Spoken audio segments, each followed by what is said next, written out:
கிறிஸ்துவுக்குள் மிகவும் அன்பாய் அழைக்கப்பட்ட அன்புக்குரிய சகோதர சகோதரிகளே, இன்றும் இதனுடைய பெரிதான கிருபையினால் நாம் தொடர் வேதாகம வகுப்புகளை கிறிஸ்துவின் சபை பாகம் 1 இன்றைக்கி பார்த்துருக்கோம். மிகவும் கடினமான ஒரு சூழ்நிலை மத்தியில் நமக்கு ரொம்ப ஃபேவரபுளாக கிளைமேட் இல்லாத சுச்சுவேஷனில் கூட இங்கே உங்களை சந்திப்பதில் எங்களுக்கு மிகுந்த மகிழ்ச்சி. தேவனுக்கு மகிமை உண்டாவதாக. இன்னைக்கு நம்ம என்ன பாடம் பார்த்துருக்கோம் அப்படின்னா, கிறிஸ்துவின் சபைனா என்ன அப்படிங்கிற ஒரு கிளாரிட்டியை வேதாகம வசனத்தின் அடிப்படையில் என்ன பண்ணியிருக்கோம், இவ்வளோ நேரம் பார்த்துருக்கோம். பிரதர் நிறைய பாயிண்ட்ஸ் டச் பண்ணதுனால அந்த ஸ்டார்டிங் ஒரு 10 minutes 15 minutes நான் கொஞ்சம் ரஷ்அப் பண்ணுறேன். ரிப்பீட் ஆகிறதுனால உலகத்தில் எத்தனையோ சபைகள் இருந்தாலும், ஆனால் வேதாகமம் என்ன கிளியராக சொல்லுது அப்படின்னு சொல்லி பார்த்தோம் அப்படின்னா, பைபிள் என்ன சொல்லுது அப்படின்னா, ஒரே கர்த்தர், ஒரே விசுவாசம், ஒரே ஞானஸ்நானம் அப்படிங்கிற ஒரு விஷயத்தை என்ன சொல்லுது வேதாகமம் கிளியரா சொல்லுது. வசனத்தில் நம்மளும் பார்த்துட்டோம்.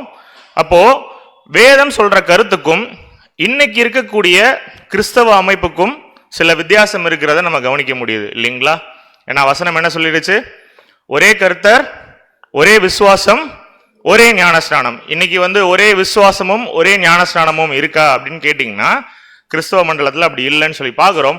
அப்படி இருக்கும் பொழுது பைபிள் சொல்ற கிறிஸ்துவின் சபைனா என்ன, அது யாரை குறிக்குது அப்படிங்கிறதெல்லாம் இவ்வளோ நேரம் நம்ம என்ன பண்ணோம் அப்படின்னா வசனத்தின் அடிப்படையில் பார்த்தோம். இந்த பாடத்துலையுமே நம்ம ஒவ்வொரு டைமும் யூஸ் பண்ணுற அதே வசனம் தான் யோவான் 8:32, சத்தியத்தையும் அறிவீர்கள், சத்தியம் உங்களை விடுதலையாக்கும் அப்படிங்கிற அந்த ஒரு வசனத்தோட நம்ம போயிடலாம். கிறிஸ்துவின் சபை பாகம் 1 பார்த்தோம். அதுல ஒரு 3 நிலைகள் இருக்கிறத பிரதர் சொன்னாரு இல்லைங்களா? என்ன அந்த 3 நிலை?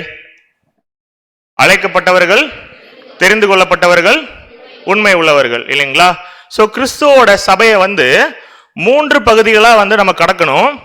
யோவான் என்ன பண்றாரு அப்படின்னா, வெளிப்படுத்தல் விசேஷத்துல பாக்குறாரு. ஒவ்வொருத்தரும் கிறிஸ்துவின் சபையா மாறி கிறிஸ்துவோட இருக்கக்கூடிய அந்த காட்சி என்ன பண்றாரு யோவான் வெளிப்படுத்தல் விசேஷத்துல பார்க்கிறார் அப்படிங்கிறத பார்க்கிறோம். அப்போ அழைக்கப்பட்டவர்கள், தெரிந்து கொள்ளப்பட்டவர்கள், உண்மை உள்ளவர்கள் அப்படின்னு சொல்லி பார்க்கும் பொழுது, அழைக்கப்பட்டவர்கள் அப்படிங்கும் பொழுது என்ன பிரதர் சொன்னாரு அப்படின்னா, எங்கிருந்து அழைக்கப்படணும் அப்படிங்கிற ஒரு விஷயத்த பிரதர் ரொம்ப கிளியரா எக்ஸ்பிளைன் பண்ணியிருப்பாரு. உலகத்திலிருந்து தேவன் என்ன பண்றாரு அப்படின்னா, ஒவ்வொரு கிறிஸ்தவனாக அழைப்பை கொடுத்திருக்கிறார் அப்படின்னு சொல்லி பார்க்கிறோம். உதாரணத்துக்கு அழைப்பு எப்படியெல்லாம் வந்தது அப்படின்னு சொல்லும் பொழுது ஒரு பிராக்டிக்கலான எக்ஸாம்பிள் தோமா பார்க்கலாம். தோமா ஒரு ஒன் ஆஃப் த அப்போஸ்தலன் இல்லைங்களா? ஆனா அவர் எங்க வந்திருக்காரு? இந்தியா வந்தார். இந்தியாவில் எங்க வந்தாரு? ஓகே, சத்தியத்தை சொல்லியிருக்கார். அப்படிங்கும் பொழுது கிறிஸ்துவின் நிமித்தம் அந்த 12 அப்போஸ்தலர்களும் சாட்சிகளா இருந்திருக்காங்க. எதுக்காக? அவருடைய நாமத்தை வெளிப்படுத்தணுங்கிற ஒரு விஷயத்துல. அப்போ அழைப்பு இந்தியாவுக்குள்ளேயும் எப்படிதான் வந்திருக்கு அப்படின்னா, ஒரு அப்போஸ்தலன் மூலமாக வந்திருக்கு அப்படிங்கிறத நம்ம பார்க்கலாம்.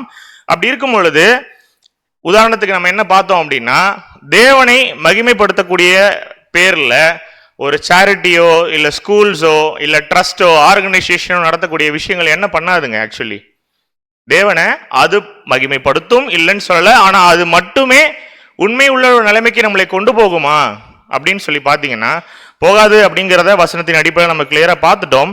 அப்போ தெரிந்து கொள்ளப்பட்ட நிலைமைக்கு போகணும் அப்படின்னாலே நம்ம என்ன பண்ணணும் அப்படின்னா, கிறிஸ்துவுக்குள்ளான ஒரு நல்மனசாட்சியின் உடன்படிக்கையில் என்ன பண்ணணும், நம்ம இணையக்கூடிய ஒரு சூழ்நிலையில் இருக்கக்கூடிய கட்டத்தில் நம்ம இருக்கோம்.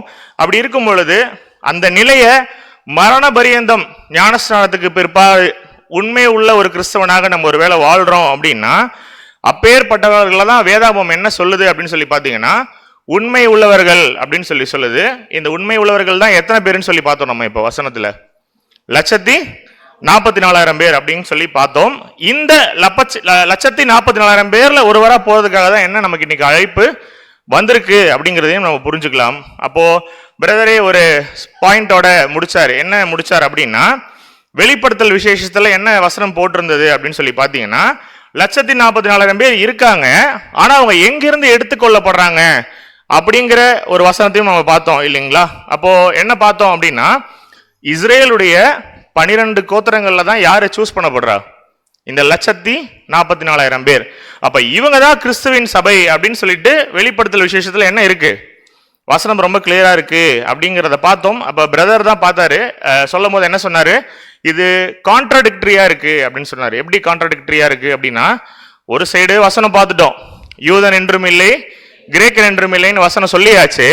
அப்ப இந்த பாகம் 2ல என்ன பார்க்கலாம் அப்படின்னா, இந்த வெளிப்படுத்தல் விசேஷத்துல உள்ள வசனமும் இருக்கே.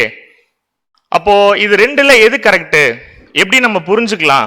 இஸ்ரேல்ல உள்ள 12 கோத்திரத்துல நம்மளும் ஒருத்தரா இருந்தாதான் கிறிஸ்துவின் சபையா போக முடியுமா, இல்ல இன்னைக்கு காஞ்சியில இந்த கிளாஸ் அட்டெண்ட் பண்ணிட்டு இருக்க நமக்கும் இந்த ஒரு வாய்ப்பு அழைப்பு இருக்கா அப்படிங்கிற ஒரு விஷயத்தை நம்ம இன்னைக்கு பாடத்துல ரொம்ப கிளியரா பார்க்கலாம். அப்போ இதை பார்க்கும் பொழுதே என்ன வசனத்துக்குள்ளாக போயிடலாம் அப்படிங்கிற பார்க்கலாம். எபேசியர் 5ஆம் அதிகாரம் 22-23 வாசிக்கலாம். எபேசியர் 5ஆம் அதிகாரம் 22ஆம் வசனம் முதல். மனைவிகளே, கர்த்தருக்கு கீழ்ப்படுகிறது போல உங்கள் சொந்த புருஷருக்கு கீழ்ப்படியுங்கள். கிறிஸ்து சபைக்கு தலையா இருக்கிறது போல புருஷனும் மனைவிக்கு தலையா இருக்கிறான். அவரே சரீரத்துக்கும் இரட்சகராய் இருக்கிறார். இந்த உலகத்துல கிறிஸ்துவையும் அவரோட பிள்ளைகளாகிய நம்மளையும் உருவகப்படுத்துற மாதிரி வேதாகமத்துல அநேக வசனங்கள் இருக்கு. அதுக்கு ஒரு உதாரணம் தான் இந்த வசனம். உருவகம்னா என்ன சொல்லலாம், மெட்டஃபர் மாதிரி சொல்லலாமா, உருவகப்படுத்தி. இப்ப இந்த வசனம் எடுத்துக்கிட்டீங்கன்னா எப்படி இருக்கு அப்படின்னா, டே டு டே நம்ம பார்க்கக்கூடிய லைஃப்ல வரக்கூடிய ஒரு கேரக்டர்ஸ், ஒரு ரோல் பார்க்கலாம். கணவன் ஒரு மனைவி இருக்காங்கன்னு வச்சுப்போம். ஒரு குடும்பத்துல கணவன் யாருக்கு ஒப்புமையா இந்த வசனத்துல சொல்லப்பட்டிருக்கு அப்படின்னா, கிறிஸ்துவுக்கு ஒப்புமையா சொல்லப்பட்டிருக்கு. அப்ப மனைவி அப்படிங்கிறவங்க யாருக்கு ஒப்புமையா சொல்லப்பட்டிருக்கு அப்படின்னா, மணவாட்டி வகுப்பாருக்கு ஒப்புமையாக சொல்லப்பட்டிருக்கு. இதை தான் பவுல் வாசிக்கிறாரு. எப்படி ஒரு ஃபேமிலியில ஒரு கணவன் மனைவியோ, அப்படிதான் தேவனுடைய தெய்வீக திட்டத்துல கிறிஸ்துவும் சபை அப்படிங்கிற ஒரு விஷயத்தை தான் என்ன பண்றாரு அப்படின்னா, இந்த வசனத்துல சொல்றாரு. கிறிஸ்து சபைக்கு தலையா இருக்கிறது போல புருஷனும் மனைவிக்கு தலையா இருக்கிறான், அவரே சரீரத்துக்கும் இரட்சகரா இருக்கிறார் அப்படிங்கிற வசனம் கிளியரா சொல்லுது. இத இன்னொரு வசனத்துல இன்னும் கிளியரா பார்க்கணும் அப்படின்னா, எபேசியர் 5:32 வாசிக்கலாம். 32ஆம் வசனம். இந்த ரகசியம் பெரியது, நான் கிறிஸ்துவை பற்றியும் சபையை பற்றியும் சொல்லுகிறேன். அப்போ வசனம் என்ன ரொம்ப சொல்லிருச்சு கிளியரா, இந்த ரகசியம் பெரியது. நான் மனைவி பத்தி பேசல, ஒரு கணவனையோ ஒரு மனைவியை பத்தியோ என்ன பண்ணல இங்க பவுல் பேசல. அப்ப இது யாருக்கு அடையாளப்படுத்தி நம்ம பார்க்கிறோம் அப்படின்னா, கிறிஸ்துவையும் சபைக்கும் அடையாளப்படுத்தி பார்க்கிறோம். அப்போ இந்த மாதிரி வேற ஏதாவது கம்பேரிசன் இருக்கா அப்படின்னு கேட்கும் பொழுது, பிரதர் இப்பதான் போன சப்ஜெக்ட்ல ஒரு பிபிடி போட்டார் இல்லைங்களா. என்ன பண்ணாரு, கிறிஸ்துவை ஒரு மனுஷ சரீரத்துக்கு ஒப்புமையா சொல்லப்பட்டிருக்காரு இல்லைங்களா. அப்ப பவுல் என்ன சொல்றாரு, தலை யாரு, புருஷன். அந்த புருஷன்னா யாரை உருவகப்படுத்துறாரு அப்படின்னா, கிறிஸ்துவ உருவகப்படுத்துறாரு.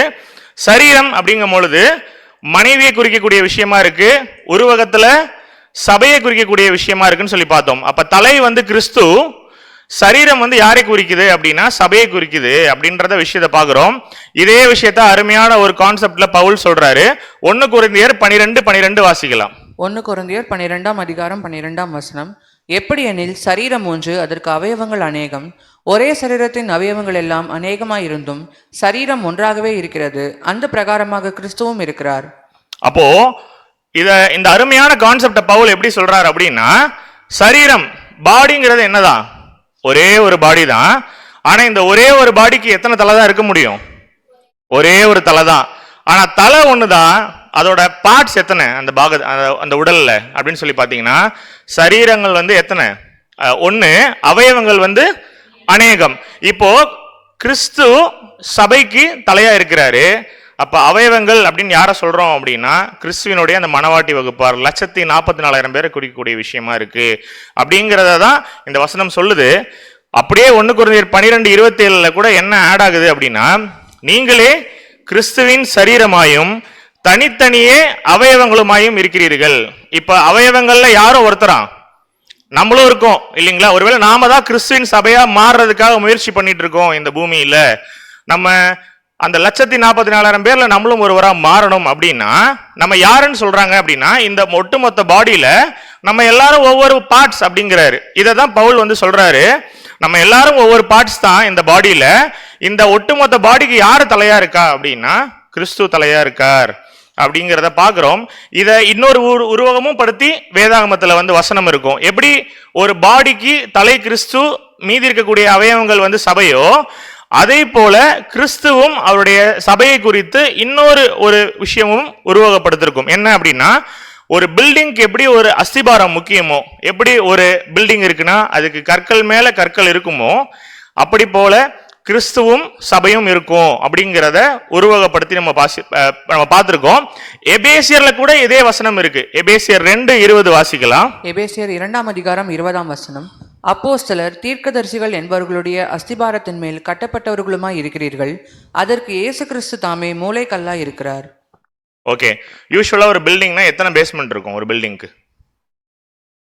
ஒரே ஒரு பேஸ்மெண்ட் தான் இருக்கும் இல்லைங்களா? ஆனா இந்த வசனத்தை பொறுத்த வரைக்கும் என்ன புரிஞ்சுக்கலாம் அப்படின்னா, இந்த வசனம் நமக்கு என்ன ஒரு டிஃபரெண்டான ஒரு விஷன் கொடுக்குது அப்படின்னா, இந்த பில்டிங்க்கு 2 பேஸ்மெண்ட் இருக்கு அப்படிங்கிறாரு. ஒரு பில்டிங்க்கு இந்த முதலாவது பேஸ்மெண்ட் என்ன அப்படின்னா, அப்போஸ்தலர்கள் தீர்க்கதரிசிகள் என்பவர்களுடைய அஸ்திபாரத்தின் மேலாக கட்டப்படுது. அதே நேரத்தில் அவங்களுடைய உபதேசம், அப்போஸ்தலர்களும் தீர்க்கதரிசனங்களும் என்ன உபதேசத்தை சொல்லிட்டு போனாங்களோ அதன் மீது கட்டப்பட்டு நம்ம வரணும் அப்படிங்கிறது ஒரு பாயிண்ட். ரெண்டாவது, அந்த பில்டிங்க்கு யாரு மூளைக்கல்லா இருக்கா? கிறிஸ்துவே தலைக்கு மூளைக்கல்லா இருக்கிறார் அப்படின்னு சொல்லி பார்க்கிறோம். ஏன் இந்த பிக்சர் போட்டோம் இதுக்கு முன்னாடி அப்படின்னா, பிரமிட் வந்து மற்ற பில்டிங்கை போல எப்படி கட்டப்படலை அப்படின்னா, பேஸ்மெண்ட் போட்டு அப்படியே கட்டப்பட்டு வரல, ரொட்டீனா இருக்கக்கூடிய பில்டிங் போல. ஒருவேளை கர்த்தருக்கு சித்தமானால் என்ன பண்ணலாம், வரக்கூடிய நாட்கள்ல பிரமிட் அப்படிங்கிற தலைப்பின் கீழாக ஒரு பாடம் இருக்கு. ஒரு என்டையர் கிளாஸ் என்ன பார்க்க போறோம் அப்படின்னா, பிரமிடை பத்தி பார்க்க போறோம். பிரமிட்ல என்னென்ன ஆச்சரியங்கள் விஷயங்கள் இருக்கு, இதெல்லாம் வேதாகமத்தில் எங்க இருக்கு அப்படிங்கிற ஒரு ஆர்வத்தோட நம்ம தொடர்ந்து இந்த வேதாகம வகுப்புக்கு வந்து வரலாம். ஸோ தேவனுக்கு சித்தம் இருந்தால் என்ன பண்ணலாம், அந்த ஒரு பாடத்தையும் நம்முடைய வரக்கூடிய நாட்களில் பார்க்கலாம். அப்போ எப்படி ஒரு பிரமிட் ஸ்ட்ரக்சர் இருக்கு அப்படின்னா, அதுக்கு பேஸ்மெண்ட் வந்து 2 எப்படின்னா, மேல இருக்கு இல்லையா அந்த ஒரு 3D ஷேப். ஸோ அதுவும் ஒரு பேஸ்மெண்டா கன்ஸ்ட்ரக்ட் பண்ணப்படும், கீழே இருக்கக்கூடிய பாட்டமும் கன்ஸ்ட்ரக்ட் பண்ணப்படும். இந்த வசனத்துல இருக்கிறது போல அப்போஸ்தலர்கள் தீர்க்கதரிசிகள்ங்கிறது ஒரு பேஸ்மெண்டா இருந்தாலும் இன்னொரு மூளைக்கல்லா யாரு இருக்கா அப்படின்னு சொல்லி பாத்தீங்கன்னா கிறிஸ்து இருக்காரு. அப்போ அந்த பில்டிங்க்கு கிறிஸ்து மூளைக்கல்லா இருக்கார் அப்படின்னா, அப்போ இயேசு கிறிஸ்துவும் அப்போஸ்தலருடைய உபதேசமும் இது 2ஐயும் அஸ்திபாரமாக கொண்டு கட்டப்பட்டு கூட வரக்கூடிய ஒரு பில்டிங்கை தான் ஒப்புமையா பேசுறாரு கிறிஸ்துவின் சபை அப்படின்னு சொல்லிட்டு. அப்போ இந்த காட்சியை தான் யார் பார்க்கிறா அப்படின்னா, யோவான் பார்க்கிறாரு. எப்படி ஒரு பில்டிங்க்கு ஒரு பேஸ்மெண்ட் கிறிஸ்து அப்போஸ்தலர்கள் அப்படின்னா, அதுல இருக்கக்கூடிய ஒவ்வொரு கற்கள் யாரை குறிக்குது அப்படின்னா, முன்ன எப்படி பார்த்தோம், ஒரு சபை அப்படின்னா தலை கிறிஸ்து, அவயவம் வந்து சபை. அதே போல இந்த பில்டிங்க்கும் ஒருவேளை பேஸ்மெண்ட் யாருன்னு சொல்லி பார்க்கிறோம் அப்படின்னா, கிறிஸ்துவும் அப்போஸ்தலர்களும் அப்படின்னா, இந்த பில்டிங்கே உருவாக்கக்கூடிய கற்கள் வந்து யாரை குறிக்குது அப்படின்னா, சபை வகுப்பாரை குறிக்குதுன்னு சொல்லி பார்க்கிறோம். அப்போ இந்த காட்சியை வந்து யோவான் பார்க்கிறாரு. சோ வாசிக்கலாம். வெளிப்படுத்தல் விசேஷம் 14:1. வெளிப்படுத்தல் 14ஆம் அதிகாரம் 1ஆம் வசனம். பின்பு நான் பார்த்தபோது, இதோ சீயோன் மலையின் மேல் ஆட்டுக்குட்டியானவரையும் அவரோட கூட அவருடைய பிதாவின் நாமம் தங்கள் நெற்றிகளில் எழுதப்பட்டிருந்த 144,000 பேரையும் நிற்க கண்டேன். சரி, அப்போ வசனம் ரொம்ப கிளியரா சொல்லிருச்சு. பிரதரும் போன சப்ஜெக்ட்ல என்ன பண்ணிட்டாரு, இந்த வசனத்தை கிளியரா எக்ஸ்பிளைன் பண்ணிட்டாரு. அப்ப சபை வகுப்பாருடைய எண்ணிக்கை எத்தனைங்கிறத வசனம் என்ன சொல்லுது, 144,000 பேருங்கிறத சொல்லுது இல்லைங்களா? கிளியரான ஒரு டெஃபினிஷன் எங்க இருக்கு அப்படின்னா வேதாகமத்தில் இருக்கு. அப்போ வேதாகமத்தில் இப்படி ஒரு வசனம் இருக்கும் பொழுது சபையினுடைய எண்ணிக்கை மாறுமா? உங்கள் மத்தியில் ஒரு கேள்வியா வைக்கிறேன், ஏன்னா ரொம்ப சீரியஸா போயிட்டு இருக்க மாதிரி தெரியுது. சரி, இன்ட்ராக்ட் பண்ணலாம். வசனத்துல ரொம்ப கிளியரா சொல்லிருச்சு, 144,000 பேர் தான் யாருன்னு சொல்லிருச்சு அப்படின்னா சபை வகுப்பாருன்னு சொல்லியிருக்கும் பொழுது இது மாறுமா அப்படின்னா, வசனம் என்னைக்காவது மாறுமா? நாம என்ன பண்ணுவோம், அடிக்கடி மாறலாம், ஆனா வசனம் என்னைக்குமே மாறாது. அப்படிங்கும் பொழுது அப்போ அந்த எண்ணிக்கைக்குள்ள நம்ம என்ன பண்ணணும் அப்படிங்கும் பொழுது, இந்த எண்ணிக்கையில நாமளும் ஒருத்தரா போய் சேரணும் அப்படிங்கிறது தான் நம்மளுடைய வாஞ்சை இல்லைங்களா? ஏன்னா என்ன ஒரு காட்சி பார்த்துட்டாரு அப்படின்னா, இவங்க எங்க இருந்து எடுக்கப்படுறாங்கன்றத வாசிக்கலாம். வெளிப்படுத்தல் விசேஷம் 14:4 வாசிச்சிடலாம். வெளிப்படுத்தல் 14ஆம் அதிகாரம் 4ஆம் வசனம். ஸ்திரீகளால் தங்களை கரைப்படுத்தாதவர்கள் இவர்களே, கற்புள்ளவர்கள் இவர்களே, ஆட்டுக்குட்டியானவர் எங்கே போனாலும் அவரை பின்பற்றுகிறவர்கள் இவர்களே, இவர்கள் மனுஷரிலிருந்து தேவனுக்கும் ஆட்டுக்குட்டியானவருக்கும் முதற் பலனாக மீட்டுக் கொள்ளப்பட்டவர்கள். அப்போ இவர்கள் பூமியிலிருந்து தான் மீட்டுக் கொள்ளப்படுறாங்க அப்படிங்கறது இந்த வசனம் ரொம்ப கிளியரா சொல்லிருச்சு இல்லைங்களா? சோ ஆட்டுக்குட்டியானவர் எங்கெல்லாம் போறாரோ அந்த போற இடத்துக்குலாம் என்ன பண்றாங்களாம், இந்த 144,000 பேரும் கூடவே போறாங்க. இடுக்கமான வாசல் வழியா பிரவேசிக்கிறவங்க தான் யாரு அப்படின்னா இந்த 1,44,000 பேர். இங்க ஸ்திரீகளால் கரைப்படுத்தாதவர்கள் இவர்களே அப்படிங்கிற அந்த ஒரு விஷயத்துக்கு பின்னாடி வரக்கூடிய நாட்களுக்கு நம்ம என்ன பண்ணலாம் அப்படின்னா ஒரு கிளியரான ஒரு விளக்கம் பார்க்கலாம். இங்க லிட்ரலான ஒரு ஸ்திரீகளை இது குறிக்காது. உதாரணத்துக்கு முதலாவது கிளாஸ் அட்டன் பண்ண சகோதர சகோதரிகள் இங்க இருந்தீங்கன்னா உங்களுக்கு தெரிஞ்சிருக்கும். வேதாகமத்தை முறையாக கற்பது எப்படிங்கிறதுல அநேக விஷயங்கள் பார்க்கும் பொழுது வெளிப்படுத்தல் விசேஷத்தில் உள்ள வசனம் கூட பார்த்திருப்போம். ஒரு ஸ்திரீ வந்து சூரியனை அறிந்திருந்தாள் அப்படிங்கும் பொழுது என்ன அது பொருள்படாது அப்படின்னா லிட்ரலாவே ஒரு சூரியனை வந்து என்ன பண்ணல அந்த ஸ்திரீ வந்து போட்டுக்கல. இதுக்கெல்லாம் என்ன அர்த்தம் இருக்கு அப்படின்னு சொல்லி பார்த்தோம் அப்படின்னா தீர்க்க தரிசனமான ஒரு விஷயங்களை நம்ம நேரடியான பொருளை எடுத்துக்கொள்ளக்கூடாது அப்படிங்கிறத பார்க்கிறோம். அப்போ இந்த வசனத்தையும் நம்ம பார்க்கலாம், என்ன இதோட மீனிங் அப்படிங்கிறத இன்னொரு பாடத்துல கிளியரா பார்க்கலாம். அப்போ யார் இந்த ஒரு நிலையை அடையறாங்களோ அவங்க தான் இந்த செலக்டட் மெம்பர்ஸ். அப்படின்னா கிறிஸ்துவின் மனவாட்டியா இடுக்கமான வாசல் வழியா யார் பிரவேசிக்கிறாங்களோ அவங்க என்னவும் பண்ணிடுறதா யோவான் சொல்றாரு அப்படின்னா பரலோகத்துக்கும் வந்துடுறாரு. எங்க இருந்து வராரு? பூமியில இருந்து தான் வராங்க. வந்து கிறிஸ்து எங்கெல்லாம் போறாரோ அங்கெல்லாம் என்ன பண்ணிட்டு இருக்காங்க? ஒரு கூடவே போயிட்டு இருக்காங்க அப்படிங்கிறத பாக்குறோம். வசனம் ரொம்ப கிளியரா சொல்லுது, அவரோட கூட இருக்கிறவர்கள் அழைக்கப்பட்டவர்களும் தெரிந்து கொள்ளப்பட்டவர்களும் உண்மை உள்ளவர்களுமா இருக்கிறார்கள் அப்படின்னு சொல்லி. அப்போ அழைக்கப்பட்டு தெரிந்து கொள்ளப்பட்டு உண்மை உள்ள நிலைக்குள்ள போகணும் அப்படிங்கறதா நம்மளுடைய கோலே இல்லைங்களா? 1,44,000 பேரா ஒருவரா மாறணும். ஏன்? வசனம் ரொம்ப கிளியரா சொல்லிருச்சு, சபை வகுப்பாரோட எண்ணிக்கை எவ்வளவுதான்? 1,44,000 பேரு தான் அப்படின்னு சொல்லி பாக்குறோம். அப்ப இதுல நம்ம என்ன ஸ்டேஜ்ல இருக்கோம் அன்புக்குரிய சகோதர சகோதரிகளே? பார்த்துட்டோம், உண்மை உள்ள ஒரு நிலைமையை நம்ம அடையணும், அதுக்காக தான் ஓடுறோங்கிறத இப்ப கிளியரா வசனத்துல பார்த்துட்டோம். ஏன்னா அப்பதான் பரலோகத்துக்கு போக முடியும் இல்லைங்களா? கிறிஸ்து எங்கெல்லாம் போறாரோ கூடயே போறது சாதாரண பிளஸிங்கா? அவர் கூட பிரயாணிக்கிறதுங்கிறது சாதாரண ஒரு மகிமையா? இல்ல. அப்போ அது நமக்கு கிடைக்க போகுது அப்படின்னா நம்ம இப்போ கரண்டா என்ன ஸ்டேஜ்ல இருக்கோம் அப்படிங்கிறத பார்த்துட்டீங்கன்னா அழைக்கப்பட்டவர்கள் தெரிந்து கொள்ளப்பட்டவர்கள் உண்மை உள்ளவர்கள் அப்படிங்கும் போது இந்த மூணுல நாம எந்த ஸ்டேஜ்ல இருக்கோம் அப்படின்னா ஆக்சுவலா சொல்லணும் அப்படின்னா இப்பதான் நம்ம அழைக்கவே பட்டிருக்கோம். அதுதான் உண்மை. ஏன்னா வசனமும் இன்னொரு வசனமும் ரொம்ப கிளியரா சொல்லுது, யூதன் என்றும் இல்லை கிரேக்கன் என்றும் இல்லை. பார்த்துட்டோம் இல்லைங்களா? சோ அந்த காலத்துல என்ன பண்ணல அப்படின்னா யூதர்கள் வந்து அக்செப்ட் பண்ணிக்கிட்டாங்களா இந்த சத்தியத்தை அப்படின்னா இல்ல. அவங்க அக்செப்ட் பண்ணதுனால இந்த சத்தியம் யாருக்கு போகுதுங்க? அப்பவே புறஜாதிகளுக்கு போகுது இல்லைங்களா? அப்போ இந்த வசனத்தை இன்னொரு டைம் கிளியரா வாசிச்சிடலாம். ஆல்ரெடி போன சப்ஜெக்ட்ல பார்த்ததுதான். கலாத்தியர் 3:28. கலாத்தியர் 3:28 யூதன் என்றும் கிரேக்கன் என்றும் இல்லை, அடிமை என்றும் சுயாதீனன் என்றும் இல்லை, ஆண் என்றும் பெண் என்றும் இல்லை, நீங்கள் எல்லாரும் கிறிஸ்து இயேசுவுக்குள் ஒன்றாயிருக்கிறீர்கள். இந்த வசனம் தான் நம்முடைய கோர் வேர்ஸ்.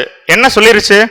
ஒருவேளை யாராவது ஒருத்தர் கிறிஸ்துவுக்கு சபையாகணும் அப்படின்னா வெறும் ஆண் மட்டும் தான் போகணும் இருக்கா எங்கேயாவது? இல்ல. ஆணவென்றும் இல்லை பெண் என்றும் இல்லை. ஒருவேளை யூதர்கள் தான் போகணும், இல்ல கிரேக்கர்கள் தான் போகணும், அமெரிக்கன்ஸ் தான் போகணும், இல்ல இந்தியன்ஸ் போக கூடாது, அந்த மாதிரி ஏதாவது இருக்கானா? இந்த மாதிரியான எந்த ஒரு ஃபில்டரும் என்ன பண்றது இல்ல, வைக்கிறது இல்ல நமக்கு. இது it's a open invite actually. அப்படி இருக்கும் பொழுது எல்லாரும் கிறிஸ்துவின் மனவாட்டியா மாறுறதுக்கு ஒரு வாய்ப்பு இருக்கு இந்த உலகத்துல அப்படின்னா இந்த வசனம் எதை குறிக்குது? இதை வாசிடலாம். வெளிப்படுத்தல் 7:4. வெளிப்படுத்தல் 7:4 முத்திரை போடப்பட்டவர்களின் தொகையை சொல்ல கேட்டேன். இஸ்ரேல் புத்திரருடைய சகல கோத்திரங்களிலும் முத்திரை போடப்பட்டவர்கள் 144,000 பேர். இப்போ வசனம் என்ன இங்க கிளியரா சொல்லுது அப்படின்னா யார் வேணா அழைக்கப்படலான்னு பார்த்துட்டோம். ஆனா அந்த வசனம் என்ன சொல்லுது அப்படின்னா 144,000 பேர் தான் பரலோகம் போக முடியும். ஆனா இந்த 144,000 பேர் எங்கிருந்து வராங்கன்றது இந்த வசனம் சொல்லுது. இஸ்ரேலுடைய 12 கோத்திரங்கள்ல இருந்து வராங்க அப்படின்னு சொல்லுது.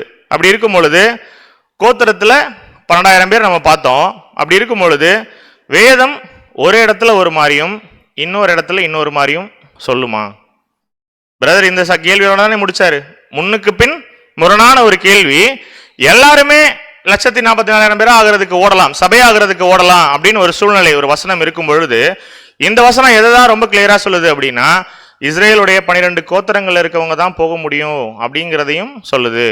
அப்போ யூதருக்கு மட்டும்தான் இந்த ஒரு ஸ்லாக்கியம் அப்படின்னா இன்னைக்கு நம்ம என்ன பண்ண தேவையில்லை, காஞ்சிபுரத்தில் இங்கே உட்காந்து இந்த ஒரு பாடம் கேட்க தேவையில்லை. ஏன் பிரதர்? ரொம்ப சிம்பிளாச்சே பிரதர், வசனம் சொல்லுது நான் இஸ்ரேலோட 12 கோத்திரத்தில் நாங்கள் இல்லை, ஸோ நாங்கள் என்ன பண்ண தேவையில்லை, எப்படியும் இல்லாத அழைப்புக்கு நாங்கள் எதுக்கு ஓடணும் அப்படிங்கிற ஒரு கேள்வி வருது இல்லைங்களா? அப்போ புறஜாதிகளுக்கு இருக்கு ஒருவேளை இந்த அழைப்பு அப்படின்னு தெரிஞ்சுக்கிட்டோம் அப்படின்னா அடுத்த வாரம் கிளாஸ்க்கு நம்ம என்ன பண்ணி ஆகணும்? இங்க 6:30 மணிக்கு வந்தாகணும் இல்லைங்களா? அப்போ எனக்கு இதுல அழைப்பு இருக்கா இல்லையா? இருக்குன்னா நான் வரேன் பிரதர் அடுத்த வாரம் காஞ்சிக்கு, இல்லைன்னா என்ன பண்ணல நான் வரல அப்படின்னா நமக்கு இஸ்ரேலோட 12 கோத்திரங்கள் தெரியுமா? தெரியாதா? இப்பதான் நாங்க பெருமையெல்லாம் சொல்லிட்டு வந்தோம், காஞ்சியில் உள்ளவங்க செமஸ்டராங்க வேதாகமத்துல நாங்க கேள்வி கேட்கறதுக்கு முன்னாடியே பதில் சொல்லிடுவாங்கன்னு. 12 கோத்திரங்கள் என்ன? சரி, உங்களை நான் கடினப்படுத்த விரும்பல, ஸோ எனக்கு தெரியும்னு காட்டிக்கிறதுக்காகவும் நான் அதை கேட்கல. இதை பார்த்துடலாம். முத்திரையிடப்பட்ட இஸ்ரேலின் 12 கோத்திரங்கள் யாரு அப்படின்னா இவங்க தான். ஸோ வெளிப்படுத்தல் விசேஷத்துல பார்க்கிற இந்த கோத்திரம் இஸ்ரேலுடைய 12 கோத்திரங்கள் தானா அப்படின்னு முன்னாடி ஒரு கேள்வியை வைக்கிறேன். இதுல ஒரு படம் போட்டேனா, இதுல ஒரு 12 பேர் இருக்கா? இப்போ முன்னாடி நான் வைக்கிற கேள்வி என்ன அப்படின்னா, இவைகள் தான் இஸ்ரேலினுடைய 12 கோத்திரங்களா? ஓகே, வசனம் பார்த்துடலாம். வெளிப்படுத்தல் விசேஷம் 14:3. வெளிப்படுத்தல் 14ஆம் அதிகாரம் 3ஆம் வசனம். அவர்கள் சிங்காசனத்திற்கு முன்பாகவும் 4 ஜீவன்களுக்கு முன்பாகவும் மூப்பர்களுக்கு முன்பாகவும் புதுப்பாட்டை பாடினார்கள். அந்த பாட்டு பூமியிலிருந்து மீட்டு கொள்ளப்பட்ட 144,000 பேரை அல்லாமல் வேறு ஒருவரும் கற்றுக்கொள்ளக்கூடாததா இருந்தது. வசனம் போடும்போது நல்லா கவனிங்க, இடையில ஒரு க்ளூ இருக்கு, அதுதான் இப்ப இந்த வசனத்துல நான் உங்களுக்கு ஹைலைட் பண்ணியிருக்கேன். இந்த வசனம் என்ன சொல்லுது அப்படின்னா, நமக்கு இப்போ ஒரு முன்னுக்கு பின் முரணான ஒரு கேள்வி இருக்கு இல்லையா, அந்த கேள்விக்கு ஒரு சின்ன விளக்கங்கள் கொடுக்குது. அப்போ அவர்கள் சிங்காசனத்துக்கு முன்பாகவும் 4 ஜீவன்களுக்கு முன்பாகவும் மூப்பர்களுக்கு முன்பாகவும் புதுப்பாட்டை பாடினார்கள். அந்த பாட்டு பூமியிலிருந்து அப்படின்னு சொல்லி இருக்கே தவிர என்னன்னு சொல்லி இல்லை அப்படின்னா இஸ்ரேலிலிருந்து மீட்டு கொள்ளப்பட்ட அப்படின்னு இல்லை. அப்ப இந்த வசனம் என்ன சொல்லுதுன்னா ஜெனரலைஸ் பண்ணுது. பூமியிலிருந்து மீட்டு கொள்ளப்பட்ட 144,000 பேரே அல்லாமல் வேறு ஒருவரும் கற்றுக்கொள்ள கூடாததா இருந்தது அப்படிங்கிறத பாக்குறோம் அன்புக்குரிய சகோதர சகோதரிகளே. அப்போ இந்த வசனமும் கூட ஆல்ரெடி பார்த்திருக்கோம். என்னதான் சொல்லுது அப்படின்னா மனுஷரிலிருந்து அப்படின்னு இருக்கே தவிர எங்கிருந்து இல்ல, யூதரிலிருந்து, இஸ்ரேலுடைய 12 கோத்திரத்திலிருந்து அப்படின்னு சொல்லி இல்ல அப்படிங்கிறத ரொம்ப கிளியரா புரிஞ்சுக்கலாம். அண்ட் இன்னொரு வசனமும் பார்க்கலாம். வெளிப்படுத்தல் 5:9 வாசிக்கலாம். வெளிப்படுத்தல் 5ஆம் அதிகாரம் 9ஆம் வசனம். தேவரீர் புஸ்தகத்தை வாங்கவும் அதன் முத்திரைகளை உடைக்கவும் பாத்திரராய் இருக்கிறீர். ஏனெனில் நீர் அடிக்கப்பட்டு சகல கோத்திரங்களிலும் பாஷைக்காரரிலும் ஜனங்களிலும் ஜாதிகளிலும் இருந்து எங்களை தேவனுக்கென்று உம்முடைய இரத்தத்தினாலே மீட்டுக்கொண்டு. நம்ம மைண்ட்ல இருக்கக்கூடிய கேள்விக்கு ஒவ்வொரு வசனமும் ஆராயும் போது என்ன கிடைக்குது அப்படின்னு சொல்லி பாத்தீங்கன்னா பதில் கிடைக்குது. அதை தான் உங்கள் மத்தியில நான் ஹைலைட் பண்ணி போட்டிருக்கேன். இந்த வசனம் நம்மளுடைய டவுட் எல்லாம் என்ன பண்ணுது, கிளியரா உடைக்குது. தேவரீர் புஸ்தகத்தை வாங்கவும் அதன் முத்திரைகளை உடைக்கவும் பாத்திரரா இருக்கிறீர். ஏனெனில் நீர் அடிக்கப்பட்டு சகல கோத்திரங்களிலும், இங்க என்ன இல்ல, இஸ்ரேல் கோத்திரங்களில் மட்டும் இல்ல, இஸ்ரேலோட கோத்திரங்களில் இல்ல, சகல கோத்திரங்களிலும் பாஷைக்காரரிலும் ஜனங்களிலும் ஜாதிகளிலும் இருந்து எங்களை தேவனுக்கென்று உம்முடைய இரத்தத்தினாலே மீட்டுக்கொண்டு. அப்போ என்ன ஒரு விஷயம் கிளியரா புரிஞ்சுக்கலாம் அப்படின்னா இஸ்ரேல் மட்டும்தான் அப்படின்னு சொல்லல, சகல கோத்திரங்கள், சகல பாஷைக்காரர்கள், சகல ஜனங்கள், சகல ஜாதிகளுக்கும் என்ன ஒரு வாய்ப்பு இருக்கு அப்படின்னு சொல்லி பாத்தீங்கன்னா 144,000 பேரா போகிறதுக்கு வாய்ப்பு இருக்கு அப்படின்னு சொல்லி பாக்குறோம். அப்படி இருக்கும் பொழுது ஏன் பிரதர் வசனத்துல இஸ்ரேலுடைய 12 கோத்திரங்கள்ல இருந்து தான் 144,000 பேர் வர முடியும் அப்படிங்கிற ஒரு வசனம் சொல்லியிருக்கு அப்படின்னா இந்த நமக்கு மத்தியில் ஒரு டவுட் வந்துருச்சு இல்லையா. ஒரு வசனம் என்ன சொல்லுது, எல்லா ஜாதிக்கும் எல்லா பாஷைக்கும் கிறிஸ்துவின் சபையா மாற அவருக்கு மனவாட்டியமாக பரலோகம் போறதுக்கு வாய்ப்பு இருக்குன்னு சொல்லிருச்சு ஒரு வசனம். இன்னொரு வசனம் என்ன சொல்லிருச்சு, இஸ்ரேலுடைய கோத்திரங்கள்ல இருந்து மட்டும்தான் இந்த 144,000 பேர் வர முடியும், அதுவும் கோத்திரத்துக்கு 12,000 பேர் அப்படிங்கிற வீதத்துலன்னு சொல்லி பார்த்துட்டோம். அப்படி இருக்கும் பொழுது இப்போ என்ன பண்ணலாம் பதில் கண்டுபிடிக்க? யார்கிட்ட போய் கேட்கலாம்? என்கிட்ட கேட்க வேண்டாம் இல்லையா, யார்கிட்ட தான் நம்ம கேட்கணும். என்னைக்கு நமக்கு ஒரு டவுட் வருது அப்படின்னா அப்படியே பக்கத்துல இருக்கவங்க கிட்ட கேட்கலாம். ஒருவேளை அவங்களுக்கு சரியான விளக்கங்கள் தெரிந்தா என்ன பண்ணுவாங்க, சொல்லுவாங்க. ஆனா அவங்க சொல்ற விளக்கமும் எதன் அடிப்படையில இருக்கணும் அப்படின்னா வசனத்தின் அடிப்படையில இருக்கணும். அததான் யோவான் சொல்றாரு. யோவான் 5:39 வாசிக்கலாம். யோவான் 5ஆம் அதிகாரம் 39ஆம் வசனம். வேத வாக்கியங்களை ஆராய்ந்து பாருங்கள், அவைகளால் உங்களுக்கு நித்திய ஜீவன் உண்டென்று எண்ணுகிறீர்களே, என்னை குறித்து சாட்சி கொடுக்கிறவைகளும் அவைகளே. எப்படிப்பட்ட விஷயங்களுக்கு நித்திய ஜீவன் கிடைக்குது அப்படின்னா வேத வாக்கியங்களை ஆராய்ந்து பார்க்கணும். சரி பிரதர், வேதாகம வசனத்தை என்ன பண்ணணும்? ஆராய்ந்தா பார்க்கணும். எப்படி முறையா வேதாகமத்தை வந்து படிக்கணும் அப்படிங்கிறத ஸ்டார்டிங்லேயே சொல்லி கொடுத்தீங்க கிளாஸ்ல. அதெல்லாம் நிறைய சாம்பிள்ஸ் எல்லாம் போட்டு சொல்லி கொடுத்தீங்க. இப்போ ஆராய்ச்சி பண்ணலாமா அப்படின்னு கேட்டிங்கன்னா, இப்போ நம்ம பார்த்த இந்த வெளிப்படுத்தல் விசேஷம் அப்படிங்கிற அந்த ஒரு புக்கில் தான் இந்த வசனம் பார்த்தோம் இல்லைங்களா? இஸ்ரேலோட கோத்திரங்கள்ல இருந்து தான் சபை வகுப்பார் எடுக்கப்பட போறாங்க அப்படிங்கிற விஷயம். அப்படி இருக்கும் பொழுது இப்போ நம்ம எதை ஆராய்ச்சி பண்ணி பார்க்கணும்? எந்த புஸ்தகத்தை ஆராய்ச்சி பண்ணி பார்க்கணும்? வெளிப்படுத்தல் விசேஷத்தை இல்லைங்களா? ரொம்ப ஈஸியான புக்குங்களா அது? நம்ம அடிக்கடி படிக்கக்கூடிய புஸ்தகமா? ஆனா என்ன பண்ணியாகணும் இன்னைக்கு? வேற சாய்ஸ் இல்லை நமக்கு. அந்த வெளிப்படுத்தல் விசேஷம் புக்கை நம்ம என்ன பண்ணியாகணும் இன்னைக்கு? இந்த வசனத்தோட அர்த்தங்கள் புரிஞ்சுக்கிறதுக்கு ஆராய்ச்சி பண்ணி பார்க்கணும். அப்ப இந்த புக்கோட அவுட்லைன் என்ன அப்படிங்கிறத கிளியரா புரிஞ்சுக்கலாம். அன்புக்குரிய சகோதர சகோதரிகளே, AD 96 வந்து அப்போஸ்தலனாகிய யோவான் வந்து என்ன பண்றாரு அப்படின்னா, பத்மோ தீவுல வந்து இருக்கும் பொழுது தேவன் சில தரிசனங்களை வந்து யாருக்கு வெளிப்படுத்துறாரு அப்படின்னா அப்போஸ்தலனாகிய யோவானுக்கு வெளிப்படுத்துறாரு. தேவன் நரேட் பண்ண என்ன பண்றார் அப்படின்னு சொல்லி பார்க்கும் பொழுது யார் இதை எழுதுறா? யோவான் வந்து எழுதுறார். அப்படிப்பட்ட விஷயம்தான் யோவானுக்கு வெளிப்படுத்தின சுவிசேஷம்னு சொல்லி பார்க்கிறோம். அப்படி இருக்கும் பொழுது வசனம் கூட அப்படிதான் சொல்லுது. 1ஆம் வசனம் வாசிக்கலாம். வெளிப்படுத்தல் விசேஷம் 1:1. வெளிப்படுத்தல் 1ஆம் அதிகாரம் 1ஆம் வசனம். சீக்கிரத்தில் சம்பவிக்க வேண்டியவைகளை தம்முடைய ஊழியக்காரருக்கு காண்பிக்கும் பொருட்டு தேவன் இயேசு கிறிஸ்துவுக்கு ஒப்புவித்ததும் இவர் தம்முடைய தூதனை அனுப்பி தம்முடைய ஊழியக்காரனாகிய யோவானுக்கு வெளிப்படுத்தினதுமான விசேஷம். அப்போ என்ன வசனம் கிளியரா பார்த்துட்டோம் அப்படின்னா, சீக்கிரத்தில் சம்பவிக்க வேண்டியவைகளை தம்முடைய ஊழியக்காரருக்கு காண்பிக்கும் பொருட்டு தேவன் கிறிஸ்து இயேசுவுக்கு ஒப்புவித்ததும் இவர் தம்முடைய தூதனை அனுப்பி தம்முடைய ஊழியக்காரனாகிய யோவானுக்கு வெளிப்படுத்தினதுமான விசேஷம். இயேசு கிறிஸ்துவோடைய முதலாம் வருகையில, அதுக்கப்புறம் அவருடைய 2ஆம் வருகை, அவருடைய ராஜ்யம் நடக்கக்கூடிய விசேஷமான சில விஷயங்களை வந்து யாரு தான் ரெக்கார்ட் பண்ணியிருக்கா அப்படின்னா யோவான் தான் ரெக்கார்ட் பண்ணியிருக்காரு அப்படின்னு சொல்லி பார்க்கிறோம். அப்ப என்ன ரெக்கார்ட் பண்ணியிருக்காரு இந்த ஒரு புஸ்தகத்துல அப்படின்னா, உண்மையான கிறிஸ்துவின் சபைக்கு என்ன நடக்கும் அப்படிங்கிற ஒரு விஷயத்தை என்ன பண்ணியிருக்காரு அப்படின்னா இந்த புக்ல கிளியரா எழுதி வச்சிட்டாரு. நாம என்ன பண்றது இல்லை, அநேக நாட்கள் இந்த புஸ்தகத்தை திறந்து படிக்கிறது இல்லை. ஏன் அப்படின்னா இந்த புக் ரொம்ப ஈஸியா இருக்குமா, படிச்சா புரியுற மாதிரி இருக்குமா அப்படின்னா புரியாது. அப்படி இருக்கும் பொழுது நம்ம என்ன ஒரு விஷயம் புரிஞ்சுக்கலாம் அப்படின்னா, பின்னாடி நடக்கக்கூடிய விஷயத்த தேவன் என்ன பண்றாரு அப்படின்னா தீர்க்க தரிசனமா கொடுக்கிறார் யோவானுக்கு. அப்படிங்கும் பொழுது வெளிப்படுத்தல் விசேஷம் புக்கே என்ன அப்படின்னு சொல்லி பாத்தீங்கன்னா தீர்க்க தரிசனங்கள் அப்படிங்கிறத கிளியரா புரிஞ்சுக்கணும். ஏன் நமக்கு புரியறது இல்லை அப்படின்னா படிச்சா அப்படியே அதோட மீனிங் புரியாது. ஏன்? இந்த புக்கே என்னது? ஆக்சுவலி தீர்க்க தரிசனம்.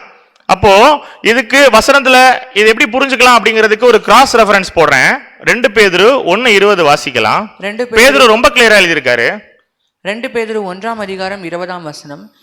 வேதத்திலுள்ள எந்த தீர்க்க தரிசனமும் சுய தோற்றமான பொருளை உடையதாய் இராதென்று நீங்கள் முந்தி அறிய வேண்டியது. என்ன வசனம் ரொம்ப கிளியரா சொல்லிருச்சுங்க. இப்போ ரெவலேஷன் புக்கை நம்ம எடுத்து ஆராய்ச்சி பண்ணணும் இந்த பதிலை தெரிஞ்சுக்கிறதுக்கு அப்படின்னு சொல்லி போனா, இதெல்லாம் தீர்க்க தரிசனம் உடைய புஸ்தகங்கள்னு தெரிஞ்சுக்கிட்டதுக்கு அப்புறம் நமக்கு என்ன ஒரு விஷயம் பேதுரு சொல்றாரு அப்படின்னா, வேதத்தில் உள்ள எந்த தீர்க்க தரிசனமும் சுய தோற்றமான பொருளை உடையதாய் இராதென்று நீங்கள் முந்தி அறிய வேண்டியது. நீங்க ஃபர்ஸ்ட் என்ன புரிஞ்சுக்கணும் அன்புக்குரிய சகோதர சகோதரிகளே, ஒரு தீர்க்க தரிசனத்தை படிச்சா என்ன பண்ணாது, அப்படியே புரியாது. மற்ற வசனங்கள் வாசிக்கிறோம் இல்லையா, அந்த மாதிரி உதாரணத்துக்கு ஏசாயாவோ இல்ல எரேமியாவோ தீர்க்கதரிசிகள் இருக்காங்க அப்படின்னா அவங்க பேசுனது எல்லாமே அவங்களுடைய ஓன் இன்டர்பிரேஷனா அப்படின்னா அவங்களுடைய சொந்த கருத்துக்கள் கிடையாது. தேவன் என்ன சொல்றாரோ அதை என்ன பண்ணுவாங்க, தீர்க்க தரிசனமா ரெக்கார்ட் பண்ணுவாங்க. அதை தான் இன்னைக்கு நம்ம கைகள் என்ன பண்ணிருக்கோம் அப்படின்னா பரிசுத்த வேதாகமா பெற்றிருக்கோம். அப்படிப்பட்ட அநேக தீர்க்க தரிசனங்கள் இருக்கு. அதே போலதான் இந்த ரெவலேஷனும் எழுதப்பட்டிருக்கு, இந்த வெளிப்படுத்தல் விசேஷமும் எழுதப்பட்டிருக்குங்கிறத பாக்குறோம். அப்ப நம்முடைய சப்ஜெக்ட் இன்னைக்கு எந்த பாயிண்ட்ல இருக்கு அப்படின்னா வெளிப்படுத்தல் விசேஷத்துல இருக்கு. அப்படிங்கும் பொழுது நம்ம கிளியரா புரிஞ்சுக்கலாம். அப்போ ஆதி ஆகமத்துல சொல்லப்பட்ட அந்த 12 கோத்திரத்தை குறித்து கர்த்தர் இங்க பேசியிருக்காரா நம்ம மத்தியில அப்படின்னா, அங்க சொல்லப்பட்ட அதே 12 கோத்திரம் தான் இங்கே வெளிப்படுத்தல் விசேஷத்துல சொல்லப்பட்டிருக்கா அப்படிங்கிற கேள்வியை உங்களுக்கு முன்னாடி வைக்கிறேன். எதுக்கு அப்படின்னா, கொஞ்சம் நான் கேள்வி கேட்டு நீங்க பதில் சொன்னா கொஞ்சம் இன்டராக்டிவா போகுமே அப்படிங்கிற ஒரு விசுவாசத்துல இந்த ரெண்டுமே சேமா அப்படிங்கிற ஒரு கேள்வி வைக்கிறேன். சேம் தான் இல்லைங்களா? மைண்ட் என்ன யோசிக்குது அப்படின்னா, ஒரு சில பேர் சேம் தான் அப்படின்னு சொல்றாங்க, இன்னொரு சிலரோட மைண்ட்ல என்ன ஓடுது அப்படின்னா, இந்த மாதிரி ஒரு கேள்வி கேட்கிறாருனாலே என்ன இருக்கலாம், மேபி குதர்க்கமா ஏதோ ஒரு ரீசன் இருக்கலாம் அப்படின்னு தோணலாம். அது உண்மைதான். ஸோ எதற்காக கேள்வி கேட்குறோம் அப்படின்னா, இது நோட் பண்ணிக்கலாம். ஆதி ஆகமத்தில் இருக்கக்கூடிய 12 கோத்திரங்கள் ஆதி ஆகமம் 35ல் 23லேருந்து 26க்குள்ள இருக்கு. ஸோ இந்த ஒரு வசனங்களை வந்து பிரதர் வாசிக்கலாம் டைம் எடுத்து. ஸோ இப்போ இந்த வசனம் இருக்கு. இப்போ லேயாளுக்கு பிறந்த குமாரர்கள் யாரு யாரு அப்படின்னு சொல்லி பார்த்துட்டீங்கன்னா, ரூபன், சிமியோன், லேவி, யூதா, இசக்கார், செபுலோன். ராகேலுக்கு வந்து யார் பிறக்கிறாங்க அப்படின்னா, யோசேப்பும் பென்யமீனும் பிறக்கிறாங்கன்னு சொல்லி பார்க்கிறோம். பில்காலுக்கு யாரு பிறக்கிறாங்க அப்படின்னா, தானும் நப்தலியும் பிறக்கிறாங்க.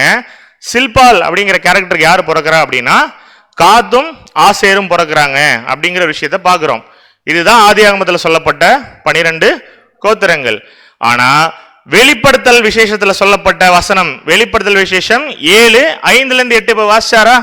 எந்தெந்த கோத்திரத்துல இருந்து 12,000 வசனம் கண்டினியூஸா வாசிச்சாரா பிரதர் போன சப்ஜெக்ட்ல?